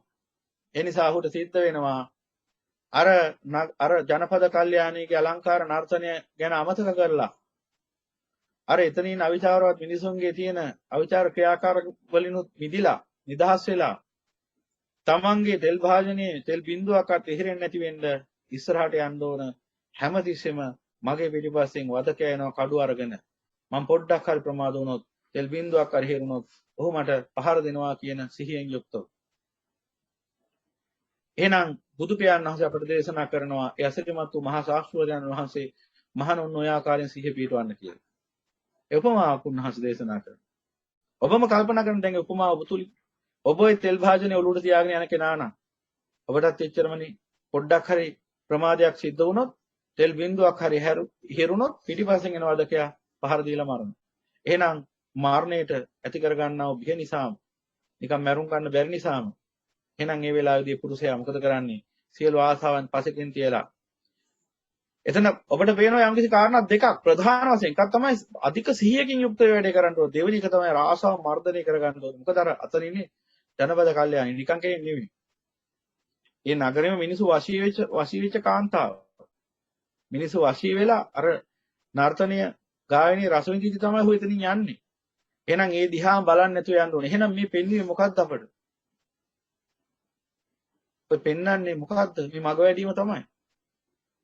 එහෙනම් මේ මග වඩනකොට ඔය වගේ ජනපද කල්යාණි ඕන තරම් මුණ ගැහෙන්න පුළුවන්. ඒ වගේ නර්තනයන්, ගායනයන්, ලෝක සම්මුතියේ කාමයන් ආස්වාදයන් මුණ ගැහෙන්න පුළුවන්. ඒ සියල්ල පසකින් තියන්න වෙනවා. ඒ වගේම මේ අවිචාරවත් මිනිස් සමාජයක් මැදින් මේ ගමන යන්නේ. ඒ අයගේ විවිධාකාර අවිචාර අශීලාචාර ක්‍රියාකාරකම් මැද්දේ යනකොට ඔවුන්ගේ ක්‍රියාකාරකම් අපට බාධාවක් වෙන්න පුළුවන්. අප සිහියෙන් හිටියේ නැත්නම් අපේ තෙල් කලේ ඉහිරෙන්න පුළුවන්. ඒ හැම මොහොතකම අපිට සිද්ධ වෙනවා අධික සිහියකින් යුක්තව හිත දිහා බලාගෙන ප්‍රඥාවෙන් සෝදිසියෙන් යන ගමන් අර සමාජයේ ඉන්න අර ජනපද කල්යාණිකේ නර්තනයන් ගායනයන් රස විඳින පිරිස මැද්දෙන් යනකොට ඒ අයකින් සිද්ධ වෙන බාධාවනුත් වළක්වාගෙන අර ජනපද කල්යාණිය කෙරෙහි තියෙන ඇල්මත් පහ කරගෙන ওই ගමන යන්න. මොකද පිටිපස්සෙන් ඉනවා කඩුවක් ඔසවාගෙන මාරයා වදකයක්. එහෙනම් අන්න බලන්න ඔය උපමාවට පුළුවන් අපිට කාමයේ ගලප ගන්න. එහෙනම් කාමයේ අත්විඳින්න ගියොත් වදකයාගේ කඩු පාර කණ්ඩ වෙනවා. අර ජනපද කල්යාණි දිහා හැල්ලා බලන්න සිද්ධ වුණොත් ඒ ගායනයේ නර්තනය රස විඳින්න ගියොත් ඒකාන්තයෙන් කඩු පාරක් කාලා තමයි නිකන් ඉන්නේ. ඒ නිසා අන්න කාමයේ වදයක් වශයෙන් දකින්න. එහෙනම් ඔහු ඒ පුද්ගලයා ඒ වෙලාවේදී අර කඩු පහරෙන් වළකින්න නම් උඩ සිද්ධ වෙනවා අර ජනපද කල්යාණියක්. අර ජනපද කල්යාණියගේ සියලු නර්තනයන් ගායනයන් තුලින් සකස් වන ආස්වාදයක් වාදයක් වශයෙන් දකින්න. වාදකයක් වශයෙන් දකින්න. එතකොට පුළුවන්කම ලැබෙනකොට තෙල් භාජන හිරව ගන්න තෝ ගමන යන්න. එහෙනම් ඔන්න ඔය අනුසාරයෙන් වදකතෝති කියන ලක්ෂණය නුවණින් දකින්න. එහෙනම් කාමය ආස්වාදය තුළට මේ වදක කියන ලක්ෂණය ඇතුළත් කරලා නුවණින් දකින්න. වදකතෝති කියන්නේ එතකොට මොකක්ද කියලා ඔබට වැටහෙයි. එහෙනම් මේ සියලු සතුන් මනුස්ස ලෝක විතරක් නෙවෙයි 136ක් නිරතින මහ පොළොව මැද්දේ සංජීවයේ සංඝාතයේ කාලසූත්‍රයේ රෞරයේ මහා රෞරයේ තාපේ ප්‍රතාපේ අවීචි එක නිරයක් වටා අනුනිර 16ක් පිහිටලා තියෙනවා. එක කොනකට කුඩා නිර 4 ගානි 4 වරක් 16 128යි. මහා නිර 8 136ක් නිර තියෙනවා. මේ මහා පොළොව මැද්දේ යොදුන් ගණන් උසගිනි දැල් නැගෙන ඔය ඉන්න සත්‍ය අනන්ත අප්‍රමාණ වද හිංසාවලට මුහුණ දෙන්නේ මොහොතක් පාසා.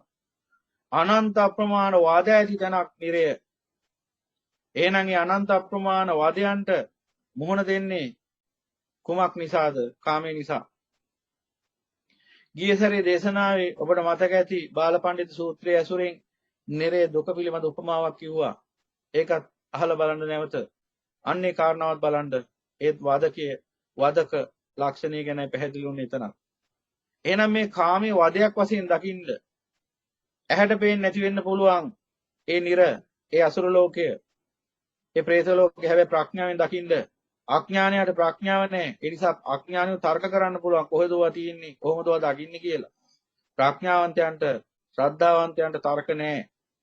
ඔවුන්ට අසිරිමත් වූ සම්මා සම්බුදු පියාණන් වහන්සේගේ ධර්ම පිළිබඳ සැකයක් නැහැ. ඒ නිසා මොකද වෙන්නේ? ඔවුන් ධර්මයේ තුලිනුත් දකිනවා, ප්‍රඥාවෙන් ශ්‍රද්ධාවෙනුත් දකිනවා. කවදා හරි දවසක සිත පිරිසුදුන සමාධියනුත් දකිනවා. නිසා කිසිම ආකාරයකින් සැකයක් ඇති වෙන්නේ නැහැ. ඒ නිසා 136ක් නිරසහිත මේ සතර පායේ සත්‍ය විඳින්න දුකක් විතරයි, වාදයක් විතරයි. බලන්න තිරිසන් සතු මොන තරම් වාදයක් විඳිනවද කියලා. මොන තරම් වාදයක් විඳිනවද? හැම අතිම උඹට තියෙන වාදයක් නේද? අවුවෙන්, පින්නෙන්, වැස්සෙන් ඒවෙන් පවා වාදයක් වොන්ට තියෙන්නේ. අර ශරීරේ ඉන්න පුංචි පුංචි කෘමීන්ගෙන් පවා අප්‍රමාණ වාදයක් තියෙන්නේ. කුසගින්නෙන් අප්‍රමාණ වාදයක් තියෙන්නේ. මිනිස්යන්ගෙන් අප්‍රමාණ වාදයක් තියෙන්නේ. කොච්චර කුසගින්න යන සතෙක් වුණත් අසමජාති මිනිහෙක් දැක්කොත් ගහනවමයි ගලකින්. ඒ අසරණ සතාගේ දුක තව තීව්‍ර කරනවා. ඊට සංසාර දුක් විඳිනවා ගිහිල්ලා උත් සතෙක් වෙලා. ඒ නිසා ඒ පැත්තත් හිතන්න ඕන. කිසිම සත්‍යයට වද දෙන්නත් එපා එක පැත්තකින්. කිසිම සත්‍යයට වදයක් දෙන්න එපා. මොකද දැනටමත් ඕන් අප්‍රමාණ වදයකට මුහුණ දීලා ඉන්නේ. ඒ නිසා ඒ සත්තු කෙරෙහි කරුණාවක් ඇති කරගන්න ඕන. ඒ වගේම කාමයේ වදයක් වශයෙන් දකින්න. ඒවත් දකින්න පුළුවන්. අන්න බලන්න. කර්මස්ථානයක් මතු කරගන්න පුළුවන් ඔබ දක්ෂ වුණොත්. සතෙක් වද විඳිනවා දකින්න ඔබ යම් ආකාරයකින් කුමන හෝ ආකාරයකින් සත්‍යයක් යම් කිසි ආකාරයක තිරිසන් සත්‍යයක් වද විඳිනවා. ඔන්න ඔබට කර්මස්ථානයක් මතු කරගන්න පුළුවන්.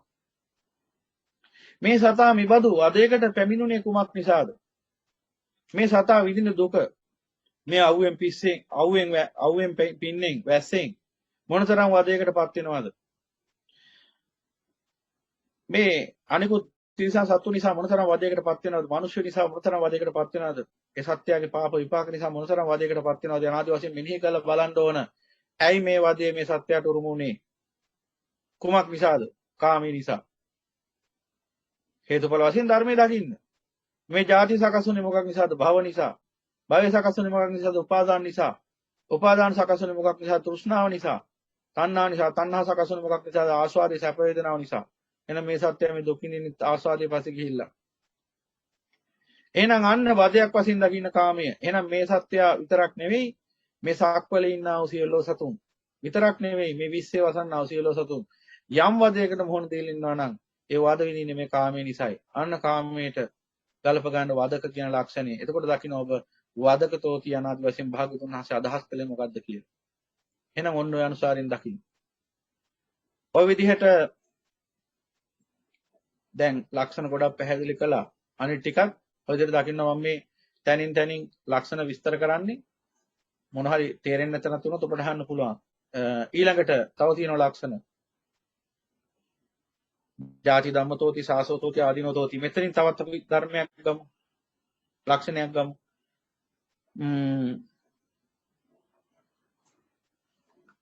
ව්‍යාධි ධම්මතෝති. ඒ කියන්නේ විස්තරයක් ඉස්සල රෝගතෝති අනාදී වශයෙන් විග්‍රහ වුණා. ව්‍යාධි ධම්මතෝති කියන්නේ මේ ව්‍යාධි කියනවා. ව්‍යාධි කියලාත් කියනවා. ව්‍යාධි කියන්නේ සිංහලෙන්. ව්‍යාධි කියනවා පාලියේ. ව්‍යාධි කියන්නේ මේ විනාශයට ඇදලා හිටින ලක්ෂණය.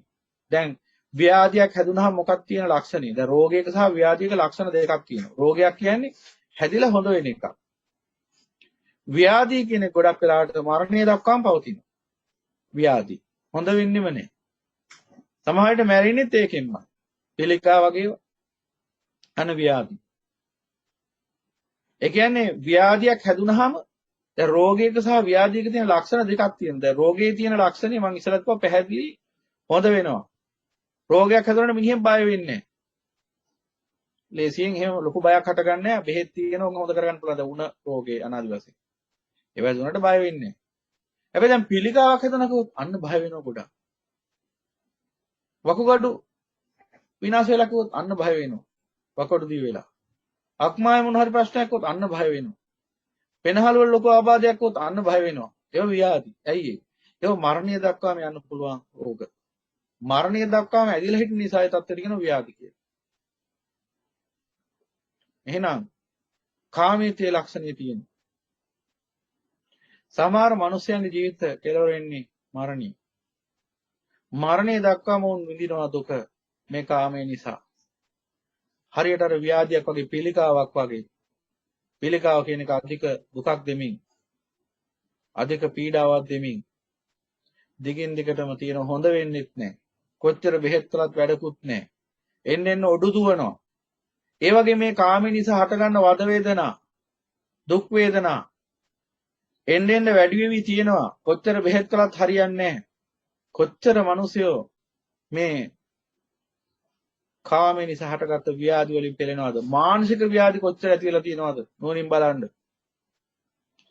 විවිධාකාර මිනිසයන්ට විවිධාකාර මානසික ව්‍යාධි තියෙනවා. දැන් උදාහරණයක් ගත්තොත් තාත්තට දුව පෙන්නේ කාම වස්තුවක් හැටියට නම් තාත්තට දුව පෙන්නේ බිරිඳ හැටියට නම් එතන තියෙන මානසික ව්‍යාධිය ගැන ඔබට මොකද හිතෙන්නේ? සීයාට විනිපිරිය පෙන්නේත් එහෙම නම් එතන තියෙන මානසික ව්‍යාධිය ගැන මොකද හිතෙන්නේ? කියන්න ලැජ්ජය වගේ හිතෙන්න පුළුවන් මේවා. නමුත් එහෙම තමයි මේ සමාජය ඇත්තටම හැටි. කොච්චර තියනවද? එදිනෙදා ඔබ දකින්නවා රූපවාහිනිය, ගුවන්විදුලියේ රූපවාහිනිය, පුවත්පත්වල යන ආදි වශයෙන් විවිධාකාර කාම අපරාධ. දැන් ඒ කාම අපරාධ කරපු පුද්ගලයන්ගේ මනස දිහා, සිත දිහා බැලුවම අපිට පේන්නේ මොකද්ද? මොහු මහා මානසික ව්‍යාධියකින් පෙළෙන්නේ කියලා. කොච්චර ඉන්නවද එහෙම? කොච්චර ඔබම කියනවාද මේ විවිධාකාර මිනිසයන්ගේ ව්‍යාධි ගැන දහන්න හම්බුනා මේ කට්ටිය නම් මහ ලොකු රෝගියෙක් කෙනාද වශයෙන් අර රෝග කිව්ව ලක්ෂණයම බරපතල අවස්ථාව ව්‍යාධි කියන්නේ. සමහර මිනිස්සු ඉන්නේ කාමයේ නිසා උපරිම විකෘති වැඩ කරනවා. විකෘති කාමයන් කියන ඒවට. බලන්න ව්‍යාධි තමයි. ඉතින් ඒ නිසා ඇති කරගන්න දුකේ තරම බලන්න. කොයිතරම් දුක් විඳිනවද මිනිස්සු? නිහඬව කුටුම්බය ඇතුලේ කී දෙනෙක් මිය යනවද? දුක දරාගෙනම ඉවසගෙන. එළියට කියන්න බෑ. ලෝකෙට කියන්න ලැජ්ජාවට කී දෙනෙක් දුක හංගගෙන ඉන්නවද? කී දෙනෙක් මානසික විඳවනවද? කී දෙනෙක් මානසික රෝග වලට බෙහෙත් ගන්නවද රහසින්? දරා ගන්න බැරුව දුක. කී දෙනෙක් සිරිය නසා ගන්න උත්සාහ කරලා තියෙනවද? කී දෙනෙක් මරණයට එක්ම කාමයෙන් නිසා දුකෙන් පරිපීඩාවට පත් වෙලා ජීවත් වෙනවද? අවසානයේ මේ යන්නේ ඒ ගැන හිතලා තැවෙමින් අන්තිමට මොකද වෙන්නේ? මෑරිලා ගිහිල්ලා සතර අපායේ මහා ගාධයකට ඇදගෙන වැටෙන එක. එහෙනම් මොනතරම් දුක්ඛිත ඉරණමක් වුම කළ දෙනවද මේ කාමයේ ව්‍යාධියක් වගේ හැදුනොත් සමහර විට විනාශ වෙලා මරණයත් පුරුම කළ දී තමයි නතර වෙන්නේ. එහෙම අවස්ථා ගැන ඔබ කොච්චර දන්නවද? තමා තුළින් දකින්න අනුන් තුළින් දකින්න ධර්මය. එතකොටයි පුළුවන් වෙන්නේ මේ සංසාර ගමනින් නිදහස් වෙන්න. විශේෂයෙන්ම තමන් තුළින් දකින්න. අනුන් තුළින් දකින්නක් ගහම අනුන්ගේ ඇදකුද අඩුපාඩුකම් නෙවෙයි. අනුන් තුළින් ධර්මයේ දකින්න මේ විදිහට. තමා අවට සිටින කී දෙනෙක් මේ විදිහට ශෝකයෙන් භයෙන් පරිපීඩාවට පත් වෙලා ඉන්නවද කාම නිසා? කාමතෝ ජාති ශෝකෝ කාමතෝ ජාති භයං. දැන් පිළිකාවක් එකක් ඇති වුණා කිව්වහම මොකද ඇති වෙන්නේ? මහා භයක් ඇති වෙනවා. වෛද්‍යවරයෙක් කිව්වොත් අපිට පිළිකාවක් කියලා මහා භයක් ඇති වෙන්නේ. සමහරලාට රෝගියාට කියන්නෙත් නැහැ. වෙන කෙනෙක්ට අඬ ගහලා කියන්නේ මේක රෝගියාට කියන්න එපා කියලා. කිව්වට පස්සේ හඬාවෙලා පෙන්නත් පුළුවන්. මොකද භයක් ඇති වෙන එකපාරට ඉවරයි විනාශයි. එහෙනම් රෝගයට ව්‍යාධියට එච්චර බය වුණාට කාමයට බය වෙන්නේ නැහැ. හැබැයි බය වෙන්න ඕන දෙයට නෙමෙයි අපි බය වෙන්නේ. ව්‍යාධිය නම් මේ භව විතරයි අපට දුක දෙන්නේ. මේ කාමයේ කියන ව්‍යාධිය ඊට වඩා සංසාරේ මහා විපත්තියකට ඇදලා දාන්න. අපි හිතමු ශරීරය ඇති වුණා කියලා පිළිකාවක්. ඔය පිළිකාවට වැහව නිරේකට ඇදලා දාන්න. හැබැයි මේ තුච්ච නිදිත කාමයේ නැමැති ව්‍යාධියට නම් පුළුවන් ඔබ මහා භයානක නිරේකට රැගෙන යන්න. අර මට මේ තරුණයා මතක් වෙනවා මේ අසමජ්ජා තරුණයා රත්නපුරේ. කොහොම සංවේදී සිදුවීමක් ඔබත් මේක අහලා ඇති ඕන්තරම්. මාධ්‍යයේ දවස්වල ප්‍රචාරය වුණා. අවුරුදු 18ක තරුණිය. ඒ අම්මා අනන්ත අප්‍රමාණ දුක් විඳලා ඒ දරුවෝ හැදුවේ. තාත්තත් නැතුව. දහසක් දුක් විඳලා හදපු දරුවා.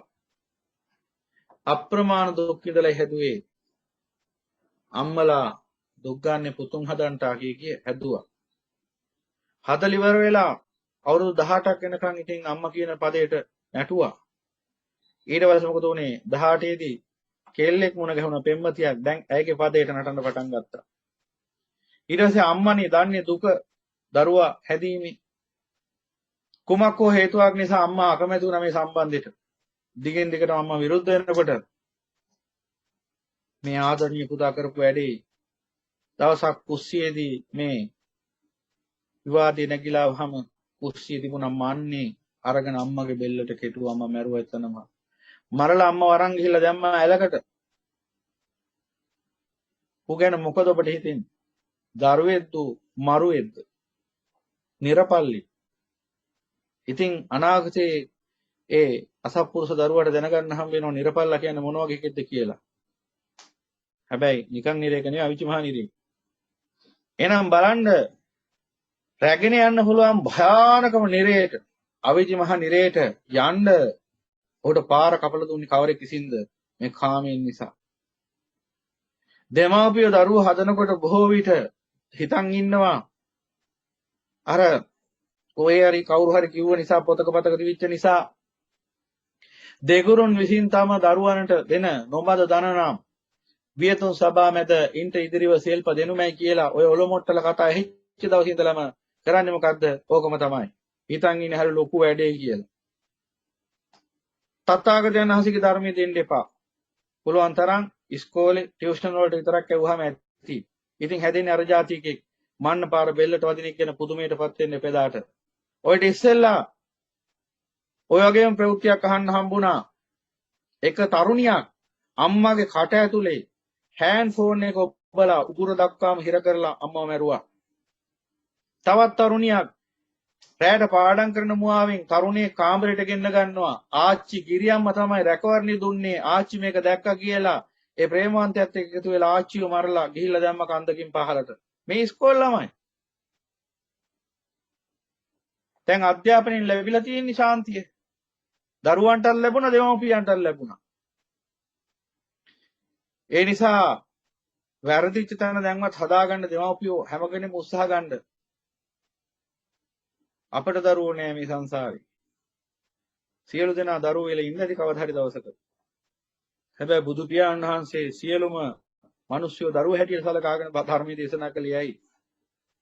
දුක කියන එක කවුරුවත් ප්‍රිය කරන්නේ නැති නිසා. මහා කරුණාවෙන් උන්වහන්සේ දැක්කා මට මේ දේ වුණා නම් මම කොයිතරම් දුකටපත් වෙනවද? අත්තානම් උපමා කත්තා. ඒ අසිරිමත් වූ ප්‍රඥාවෙන් දැකලායි ධර්මයේ දේශනා කරන්නේ. එතකොට උන්වහන්සේ අපට දේශනා කළේ මොකද්ද? සැපයටපත් වෙන ආකාරය. අපි වැඩ කරන්නේ කොහොමද? දුකටපත් වෙන ආකාරය. එනිසා තමයි දරුවන්ට අධ්‍යාපනය විතරක් දුන්නාම ඇතිගෙන ඔල මොට්ටලම උපිය චින්තනයේ බොහෝ දෙනා ඉන්නේ. ඔතන නම් ඉන්නේ මට කියන්න තියෙන්නේ මන්න පාරක් ළඟදීම බලාපොරොත්තු වෙන්න කියලා. ඒ බව සිහි කරගෙන ජීවත් වෙන්න. ඔබේ ජීවිතයත් ඉවරයි. දරුවගේ ජීවිතෙත් ඉවරයි.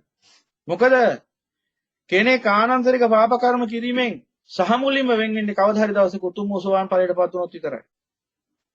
සහ වස්ස දස්සන සම්පදායතයසු ධම්මා ජහිතා භවಂತಿ සක්කාය දිට්ඨි විචිකිච්ඡිතං ච සීලබ්බතං වාපි යද්දත්ති කෙංචි චතුහපාහිත විමුක්තෝ චචාපි ථානානි අබබ්බකාතුම්.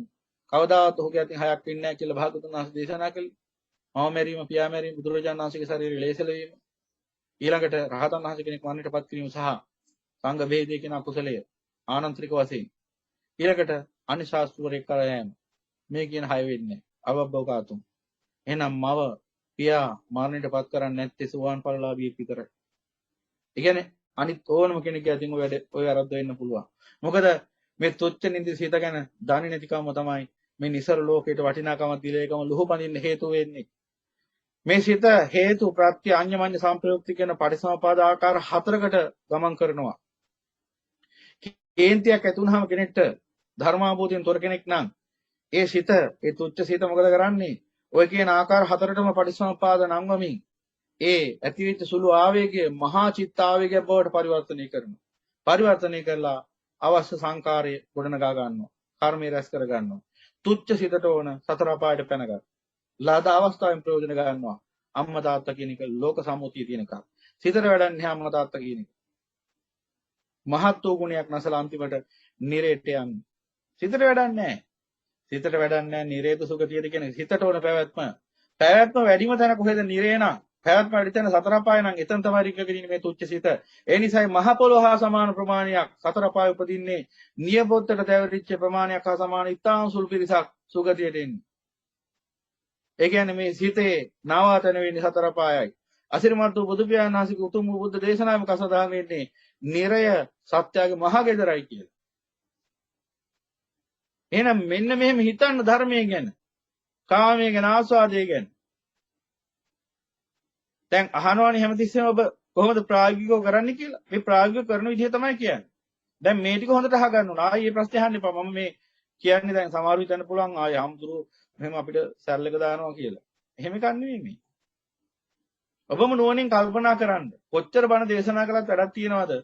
ඒක අහලා අවබෝධ කරගෙන භාවිත කරන්නේ නැත්නම් ධර්මයේ. කොච්චර දොස්තරවරු බෙහෙත් දුන්නත් වැඩක් තියනවද රෝගියා? ඒ බෙහෙත් ටික මේසුඩ තියලා තියෙනවා. නුවණින් හිතලා බලන්න. ඒ නිසා මේ ලක්ෂණ කාමයට ගලපන්න. ගලපමින් දකින්න. කාමයේ ව්‍යාධියක් හැදුනොත් සමාජයට හොඳ වෙන්නේම නැති ලෙඩක්.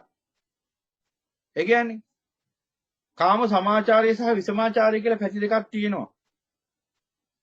ඕකෙන් සමාචාරයේ තුලවත් ඉන්නේ අඩුම තරමේ සෝවාන් පල්ලාභියෙක් විතරක් වෙන්නත් පුළුවන්. මොකද ඒ තරම්ම පෘථග්ජන මානසිකත්වයේ කියලා කියන්නේ නීච එකක්. කල්යාණ පෘථග්ජනය කියලා යහපත් මිනිසෙක් ඉන්නවා. හැබැයි ඒ අය තුනත් සිත දමනය කර ගැනීම පහසු වැඩක් නෙවෙයි. එහෙනම් මතක තියාගන්න කාම සමාචාරයේ පිහිටන්නේ යම්කිසි ධම්ම අවබෝධයක් තියෙන කෙනෙක් විතරයි. මොකද මේ මට්ටමේ සිත දමනය කරගන්න පුළුවන් කමක් තියෙනවා. යම්කිසි ආකාරයකින් චතුරාර්ය උතුම් චතුරාර්ය සත්‍ය ධර්මයේ අවබෝධ නොවුනත් එසේ අවබෝධයක් කරා ගමන් කරන්න හැරි බලාපොරොත්තුවක් තියෙන කෙනෙක්ට විතරයි ඒ தත්වයකවත් රැඳෙන්න පුළුවන්කම තියෙන්නේ. අනිත් සියලුම දෙනා ඉන්නේ කාම සමාචාරය තුල අඩු වැඩි වශයෙන්. hina වෙලා බොරුවට ලස්සනට ලෝකයට ලස්සන මූණක් පෙන්නගෙන අතින් අල්ලන් ගියාට දෙන්න දෙපැත්තෙන් කියලා කාමිත්‍යාචාරය දෙනවා. ඒක තමයි ඇත්ත. අපි නෙමෙයි කියන්නේ මෙතෙන්ට බණහන්න ආපු අය. ඔබටත් ඒ වගේ ඕන තරම් අත්දැකීම් ඇති. ඔබ තුලිනුත් එහෙම අත්දැකීම් ලැබලා ඇති. අනුන් තුලිනුත් එහෙම අත්දැකීම් ලැබලා ඇති. ඉතින් ඒ නිසා දකින්න ඕන මේක මහා භයානක ව්‍යාධියක්. ඒ නිසා බහුතරයක් දෙනා ඉන්නේ කාමී සමාජාරයවත් විසමාචාරේ. එහෙනම් කොච්චර ලොකු රෝගයක්ද ඒක ව්‍යාධියක්ද? කී දෙනෙක් මරුන් කාලා තියෙනවද කාමී නිසා? බුදු පියාණන් වහන්සේ එක්තරා අනවතග්ග සංයුක්ත මට මතක හැටියට උපමාවක් දෙනවා.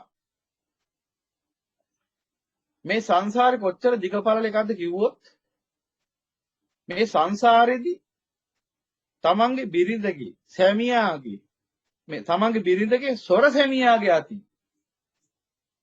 මරුන් කාපු අවස්ථාවල ගලාගෙන ගියේ ලේ එකතු කරා නම් ඒකත් මේ සතර මහා සාගරයට වඩා වැඩි කියලා. හිතලා බලන්න උපමා පොඩ්ඩක්.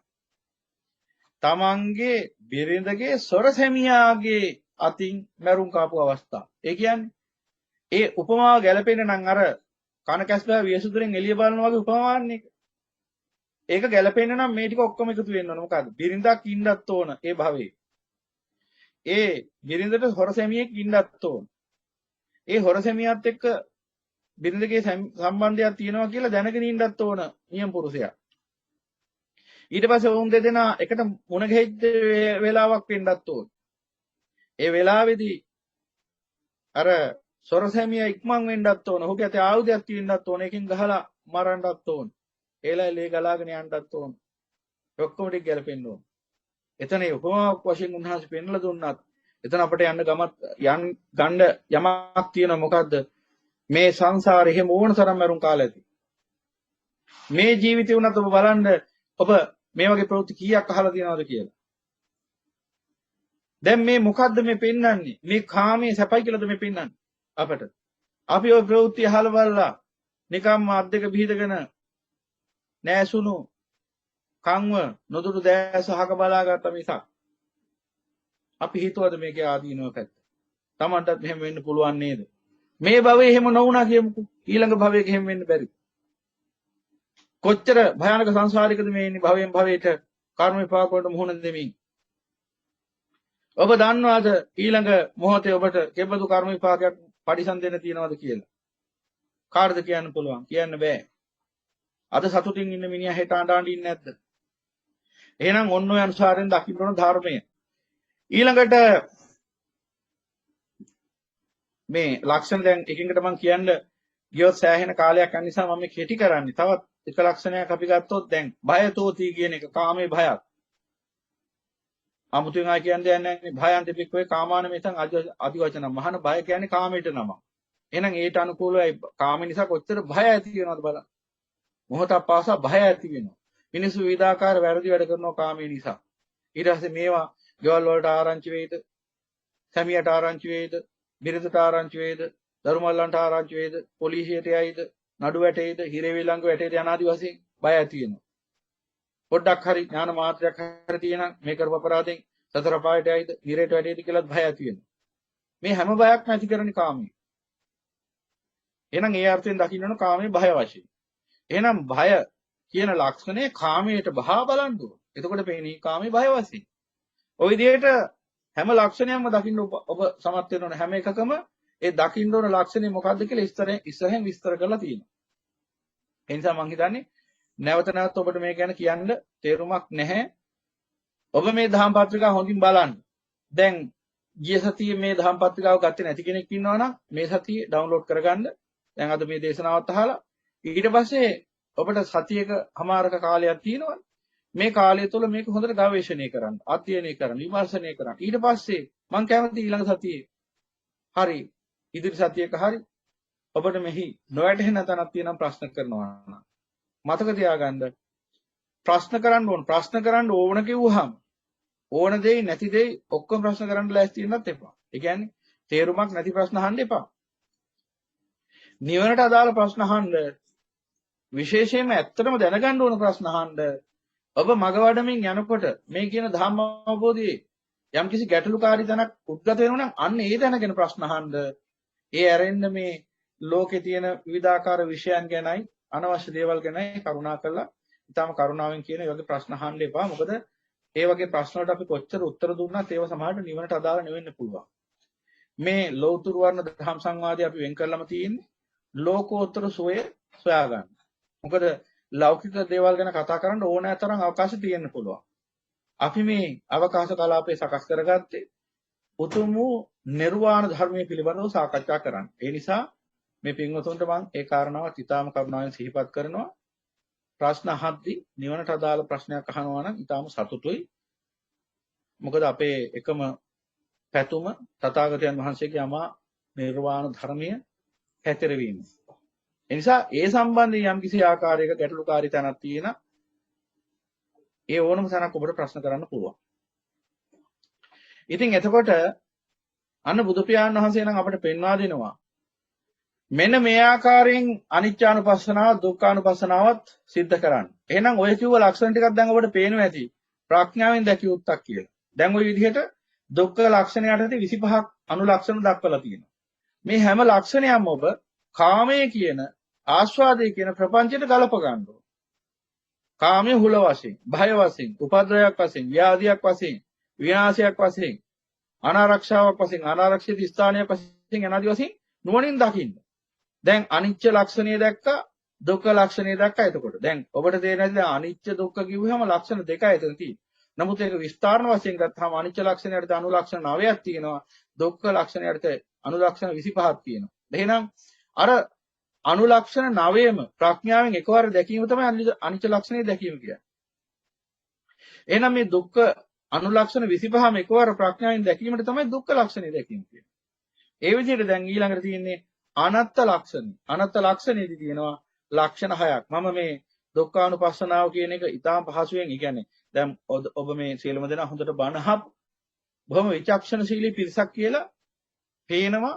මොකද අහලා තියෙන සමහර ප්‍රශ්න බැලුවාම පුදුම සතුටකුත් දැනෙනවා. ඉතාම ගැඹුරු ප්‍රශ්න අහනවා. ඉතින් ඒ ගැඹුරු ප්‍රශ්න අහන්නෙම ඔබේ ප්‍රඥාව නිසා. ශ්‍රේෂ්ඨ ප්‍රඥාවක් උරුමයි. ඒ නිසා තමයි අර සාමාන්‍යයෙන් ධම් සංවාදයකදී අහන්න නැති තරම් අති ගැඹීර ප්‍රශ්න අහලා තියෙනවා. ඉල්හාන් මහත්මයා වෙවලා තියෙනවා. ඒවටත් උත්තර හැකිපමණින් දෙන්න බලාපොරොත්තු වෙනවා. මොකද හැකිපමණින් උත්තර දෙන්නේ. මොකද සියල්ල අවබෝධ වෙලා දේශනා කර ධර්මයක් නෙවෙයි. අසිරිමත් වූ තථාගතයන් වහන්සේ දේශනා කර සුවාසු දහස ධර්මස්කන්ධයෙන් විග්‍රහ කිරීමේ හැකියාවක් අප වැනි මේ අල්ප ඥාන දින වික්ෂුන්ට නැහැ.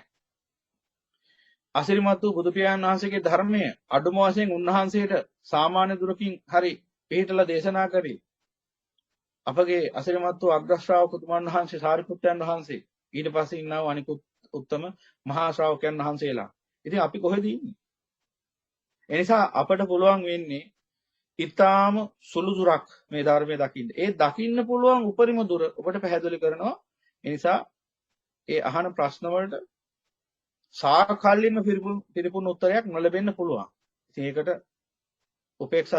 උපේක්ෂාවෙන් ඒක ඉවසා දරා ගන්න පුළුවන් වෙන්න ඕන. මොකද ඒකට හේතුව ඔබටම වැටහෙනවා අපි කොහෙද ඉන්නේ. අසිරිමත්ව බුදු පියාණන් වහන්සේ අග්‍ර ශ්‍රාවක මහා ශ්‍රාවක උතුමන් එක්ක බැලුවාම අපි ඉන්නේ මේ හිතන්නවත් බැරි තරම් පල්ලෙහාක. ඒ නිසා අපිට පුළුවන් ඉන්නේ තම නැනපමණට ගෝචර වන්නා වූ දුරකින් මේ ධර්ම විග්‍රහ කරන්න විතරයි. හැබැයි අහලා තියෙන සමහර ප්‍රශ්න ඊටාම ගැඹුරුයි. ඒ ගැන පොඩි දෙයක් කියන්න ඕනේ මේකම. සමහර ප්‍රශ්න අහන්න පුළුවන් අපට ඕන නම් මෙහෙම. දැන් උදාහරණයක් ගමුකෝ. ප ဋ ාණ ප්‍රකරණයේ තියෙනවා. දැන් ප ဋ ාණ ප්‍රකරණයේ තියෙනවා සූවිසි ප ဋ ාණි. මේකේ තියෙනවා ප ဋ ාණ හේවත් පිහිටීම්. පටිසමුපාදයේ පිහිටා තියෙන ආකාර 24ක්. එකයි සූවිසි ප ဋ ාණි කියන්නේ. ඒ 24න් 16ක් ලෞකිකයි. 8ක් ලෝකෝත්තරයි. ඒ කියන්නේ 16කින් ප ဋ ාණ 16කින් ලෝකේ විග්‍රහ වෙනවා, 8කින් නිවන් මඟ විග්‍රහ වෙනවා. ඒ කියන්නේ ලෝකයේ තුල යනකොට සමුදය ධර්ම පැත්තෙන් ප ဋ ාණ, සමුදය පැත්තෙන් පටිසමුපාද 20, පටිසමුපාද 16ක් ක්‍රියාත්මකයි. සමුදය පැත්තෙන් පටිසමුපාද 16ක් ක්‍රියාත්මක වෙනවා. නිවන් මඟ පැත්තෙන් පටිසමුපාද 8ක් ක්‍රියාත්මක වෙනවා. දහම තියෙන විස්තරයක්. දැන් ඔය වගේ ප්‍රශ්නයක් ඔබ ඇහුවොත් මගෙන් ඊටාම දල පිළිතුරක් මේකට දෙන්න පුළුවන්. හැබැයි විස්තරාත්මක විග්‍රහයක් නම් කරන්න බෑ. එහෙමනම් ඉතින් සාරිපුත්තයන් වහන්සේ මුණ ගැහෙන්න. මොකද ඒ ප්‍රශ්නේ අහුවොත් එහෙම කොහොමද ඒ ලෞකික පටිසමුප්පාද 16 ක්‍රියාත්මක වෙන්නේ? කොහොමද එකට එකක් ප්‍රත්‍ය වේලා ගමන් කරන්නේ? කොහොමද ලෝකෝත්තර පටිසමුප්පාද 8 ක්‍රියාත්මක වෙන්නේ? කොහොමද එකට එකක් ප්‍රත්‍ය වේලා ඒ 8 ගමන් කරන්නේ කියලා අහුවොත් ප්‍රශ්නයක්. ප්‍රශ්නේ අහන්න පුළුවන් ඔබට. හැබැයි ඒකට උත්තරයක් දෙන්න පුළුවන්ද? සහ දෙන්න පුළුවන් සමතෙක් හිටියොත් ඒක ඔබට වැටහෙයිද කියන ප්‍රශ්නේ තියෙනවා. ඒ නිසා ප්‍රශ්න ඇහිීමේදී සත්‍ය වශයෙන් Tamanට නිවන් මාර්ග වඩා පූර්ණේ කරගන්න අවශ්‍ය කරන ආකාරي ප්‍රශ්නයක් අහනවා මිසක් ප්‍රශ්න අහන්න පුළුවන් කියලා ඕන ප්‍රශ්නයි නැති ප්‍රශ්න ඔක්කොම අහන්න එපා. තේරුමක් නැති දෙයක්. මම කිව්වේ දැන් ওই වගේ ප්‍රශ්නයක් ඇහුවොත් දැන් එක්තරා දවසක මම මේ සත්‍ය සිදුවීමක් කියන්නේ. මෙහෙට ආව එක්තරා තරුණ උපාසිකාවක්. තමන්ගේ හැමියත් එක්ක.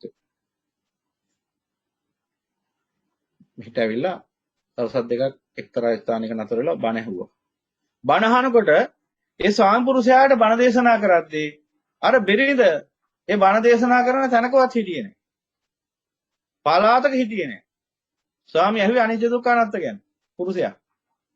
ඉතින් ඊට අනුකූල විග්‍රහයන් කළා. සෑහෙන කාලයක් තිස්සේ දවස් කීපයක් තිස්සේ පැය ගාණක් තිස්සේ අනිත්‍ය දුක්ඛ අනාත්ම විග්‍රහ කළා. ඒ සමස්ත දේශනාවටම අර බිරිඳ කන් දුන්නේ.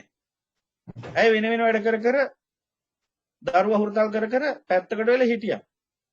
ඉඳලා අන්තිම දවසේ අන්තිම මොහොතේ ප්‍රශ්නයක් අහන්න කිව්වහම ඇය ඇහුවා හේතු ප්‍රත්‍ය අඤ්ඤමඤ්ඤ සංප්‍රයුක්ත කියන ආකාර හතරෙන් පටිසමුප්පාද ගමන් කරන්නේ කොහොමද කියලා.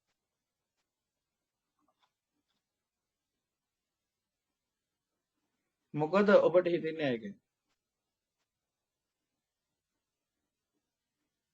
ඔන්න ඔය වගේ තත්යකට නම් එන්න එපා.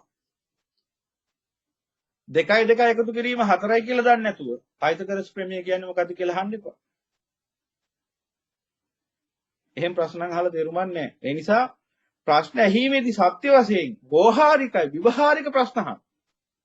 ඒකයි කරන්න ඕන දේ. ඇත්තටම ඔබ මග වඩන කෙනෙක් නම් ඔබට මග වඩද්දී ඇති වෙන ප්‍රශ්න තියෙනවනේ. අන්න ඒව අහන්න. එහෙම නැතුව දැනුම පරීක්ෂා කරන්න එපා. මොකද මේ භික්ෂුවට කිසිම ඕනාවක් නැහැ ඔබට දැනුම ප්‍රදර්ශනය කරන්න. මෙච්චර දාන්නවා, අච්චර දාන්නවා, මේව දාන්නවා, අරව දාන්නවා, ප ဋ ාණ දක්වා දාන්නවා. ඔහොම පෙන්눔 කරන්න ඕනාවක් නැහැ. ඒක ඇවිල්ලා මෝඩකමක් විතරයි. එහෙම යමෙක් හිතාගෙන ප්‍රශ්නයක් අහනවා නම් එයා ප්‍රදර්ශනය කරන්නේත් මෝඩකම. එහෙම ප්‍රශ්නයක් අහුවම ඒ වගේ වට උත්තර දෙනවා නම් එයා ප්‍රදර්ශනය කරන්නේත් මෝඩකම. ඒ නිසා අපිට මේ මෝඩකම් ප්‍රදර්ශනය කරන්න අවශ්‍ය නැහැ. කාටවත් ඔබටත් ඕනේ අපටත් ඕනේ. අපි මේ අවංකව මේ භයානක සංසාරයෙන් අතු මිදෙන අසරණියෝ. අන්න එතන ඉඳගෙන ප්‍රශ්න අහන්න. ඔබ මේ අහන්න ධර්මයේ ප්‍රායෝගිකව භාවිත කරන්න ඔබගේ ජීවිතය ඇතුලේ. දැන් ගිය සතියේ උගුරලේ රහ වෙනකන් අනිත්‍යානුපස්සනාව ගැන විග්‍රහ කළා. දැන් අදත් මේ දුක්ඛානුපස්සනාව ගැන විග්‍රහ කරනවා.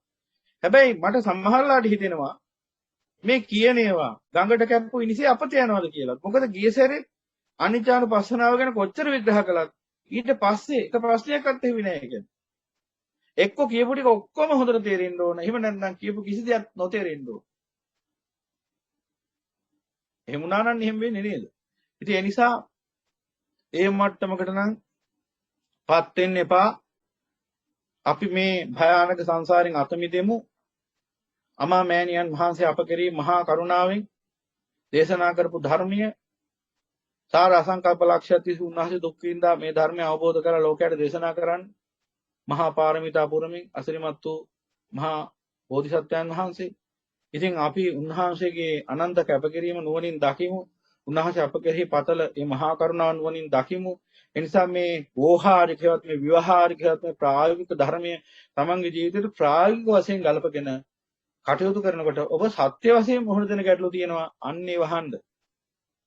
මම නැවතත් ඒ ගැන කියනවා. මොකද දැනුමක් වශයෙන් ප්‍රශ්න අහන්න පුළුවන්. උදාහරණයක් ඔබට අහන්න පුළුවන්. දැන් මේ ප්‍රශ්නේ මීට ඉස්සෙල්ලා කීප සැරයක් මගෙන් අහලා තියෙනවා. දැන් අහනවා මොකක්ද? මෙහෙම. මේ ඉතිපිසෝ භගවාරහං යනාදී වශයෙන් දක්වන මේ නවාරහදී බුදු ගුණවල මේ 15 චරණ කියන ගුණය මොකක්ද? ඔහොමත් අහනවා. දැන් ඒක ඔබ දැනුමක් වශයෙන් දැනගත්තට කවන්නේ. ඒකට අවශ්‍ය නම් ওই පොතපතක් කියවන්න පුළුවන්. හැබැයි ඒක මේ වගේ දහම් සංවාදයකට ගැලපෙන ප්‍රශ්නයක් නෙවෙයි. මොකද 15 චරණ ගුණය ඔබ දැනගෙන මොනව කරන්නද? ඔබට ප්‍රායෝගික වශයෙන් මේ ධර්මය අනුගමනය කරන්න අවශ්‍ය කරන ප්‍රශ්නයක් තියෙන අන්න ඒක අහන්න. ප්‍රශ්න අහනවා කියන්නේ ඒකටයි. නැතුව භික්ෂුව මේව දන්නවද අරව දන්නවද මේව දන්නවද කියලා අහන්නත් එපා. ඊළඟට ඔබ දන්න දේ මමත් දන්නවද කියලා අහන්න ප්‍රශ්න අහන්න එපා. මම මේ ඊටාම විවෘතව සහ අවංකව කියන්නේ. මොකද ගොඩක් වෙලාවට අපි දැකලා තියෙන උන් ඔහොම දේවල්. එක්ක Taman දන්නවා යම් කිසි දෙයක් හොඳට යම් කිසි ආකාරයෙන් පොතපත විමර්ශනය කරලා. ඒක අනිත් අයත් දන්නවද කියලා අහන්න ප්‍රශ්නයක්. ඒව නැත්නම් මේ විශ්ව කොච්චර දන්නවද කියලා බලන්න ඕන. අපි ඕනනම් එහෙම අහලා බලමු කියලා ප්‍රශ්න අහනවා. ඒ වගේ ලදබොල්ද මානසිකත්වයෙන් ප්‍රශ්න අහන්න එපා. තමන් සත්‍ය වශයෙන් මේ මඟ ගමන් කරන්නෙක් නම් ඔබ මේ ප්‍රශ්නේ අහන්න. මොකද ඔබ ওই ප්‍රශ්නේ අහනකොට අපට තීරණයක් එනවා ඔබ සත්‍ය වශයෙන් මේ ප්‍රශ්නේ අහන්නේ මඟ වඩන කෙනෙක් හැටියටද නැත්නම් නිකන් දැනුමක හිර වෙලාද කියලා. එතකොට අර දිල්හන් මහත්තයා කිව්වා වගේ ඒ උත්තරේ අවසාන තීරකයා වෙන භික්ෂුව. ඉතින් ඒ නිසා දැන් මෙතෙක් දේශනා කරපු දහම් කාරණා ටික ඔබ නුවණින් දකින්න. ඊටාම කරුණාවෙන් ඉල්ලා හිටින්න තියෙන්නේ ඔබ අප සියලු දෙනා මේ භයානක අනාථ සංසාරයේ අසරණියෝ. මේ අසරණ භාවයෙන් නිදහස් වෙන්න හැමතිස්සෙම උත්සාහ ගන්න. වාද විවාද පසකින් තියා. කොච්චර වාද විවාද ඇති වෙනවද? කොච්චර තර්කවාද ඇති වෙනවද? ඔය සේරම පැත්තකින් තියා. අවංකවම බලන්න ප්‍රඥාවෙන් මේ කාරණාව දිහා, ධර්මයේ දිහා, තමන්ගේ සංසාර ජීවිතය දිහා, මේ භයානක සසර දිහා ප්‍රඥාවෙන් බලන්න. එතකොට අපිට පේනවනේ තර්කවාද කරන්න අවස්ථාවක් නැහැ අපිට. ඊටාම සුළු ජීවිතයක් ගත කරන්න ඊටාම සුළු ආයුෂක් තියෙන. මේක ගෙවිලා යන ඉස්සෙල්ලා ඉක්මනින් මේ මගවඩල ඉවරයක් කරගන්න ඕන. ඒ නිසා ප්‍රඥාවට ගෝචරණ යමක් තියෙනම් බාර ගන්න, නැති යමක් තියෙනම් බහැර කළා දාන්න. විමර්ශන බුද්ධියෙන් විමර්ශනය කළ යුත්තක් නැත්නම් ඒක විමර්ශනය කරන්න අප්‍රමාදීව මගවඩ. ඕන නොගයි වෙන්න ඕනේ. එහෙමනම් දැන් අනිච්ච ලක්ෂණයත් පැහැදිලි කළා, දුක්ඛ ලක්ෂණයත් 25ම නැතත් තනින් තනි මම පැහැදිලි කළේ ඒවන් උපසංහති. ඒ අනුව අනිත් ලක්ෂණ ටිකක් දැන් ඔබට මොනින් දකින්න පුළුවන්. දැන් ඒ විග්‍රහ කරපු ලක්ෂණවල මොනවා හරි Tamanට නොවැටහෙන තැනක් හෝ අපහැදිලි තැනක් තියෙනම් ඔබට දැන් ඊළඟට ප්‍රශ්න කරන්න පටන් ගන්න පුළුවන්. දිල්හන් මහත්තයා පුංචි විරාමයක් ගන්නවා විනාඩි කිහිපයකට. එහෙමයි අපේ හම්බුනේ. හොඳයි එහෙනම් සියලු දෙනා දැන් ඊළඟ අපි හමුවට සූදානම් වෙමු. ඔබට දැන් මෙතෙක් විග්‍රහ කරපු කාරණා දහම් කාරණා ඇසුරින් ප්‍රශ්න තියෙනවා සකස් කරගන්න පුළුවන් අහන්න පුළුවන් ඒවා. ඊළඟට ඔබට තියෙන අනිකුත් මේ මග වැඩිම පිළිබඳ ප්‍රශ්න වලට උත්තර සපයන්න බලාපොරොත්තු වෙනවා. විනාඩි 2-3ක විරාමයක් ගන්නවා. එහෙනම් සියලු දෙනා සාදුකාරයක් පවත්වමු.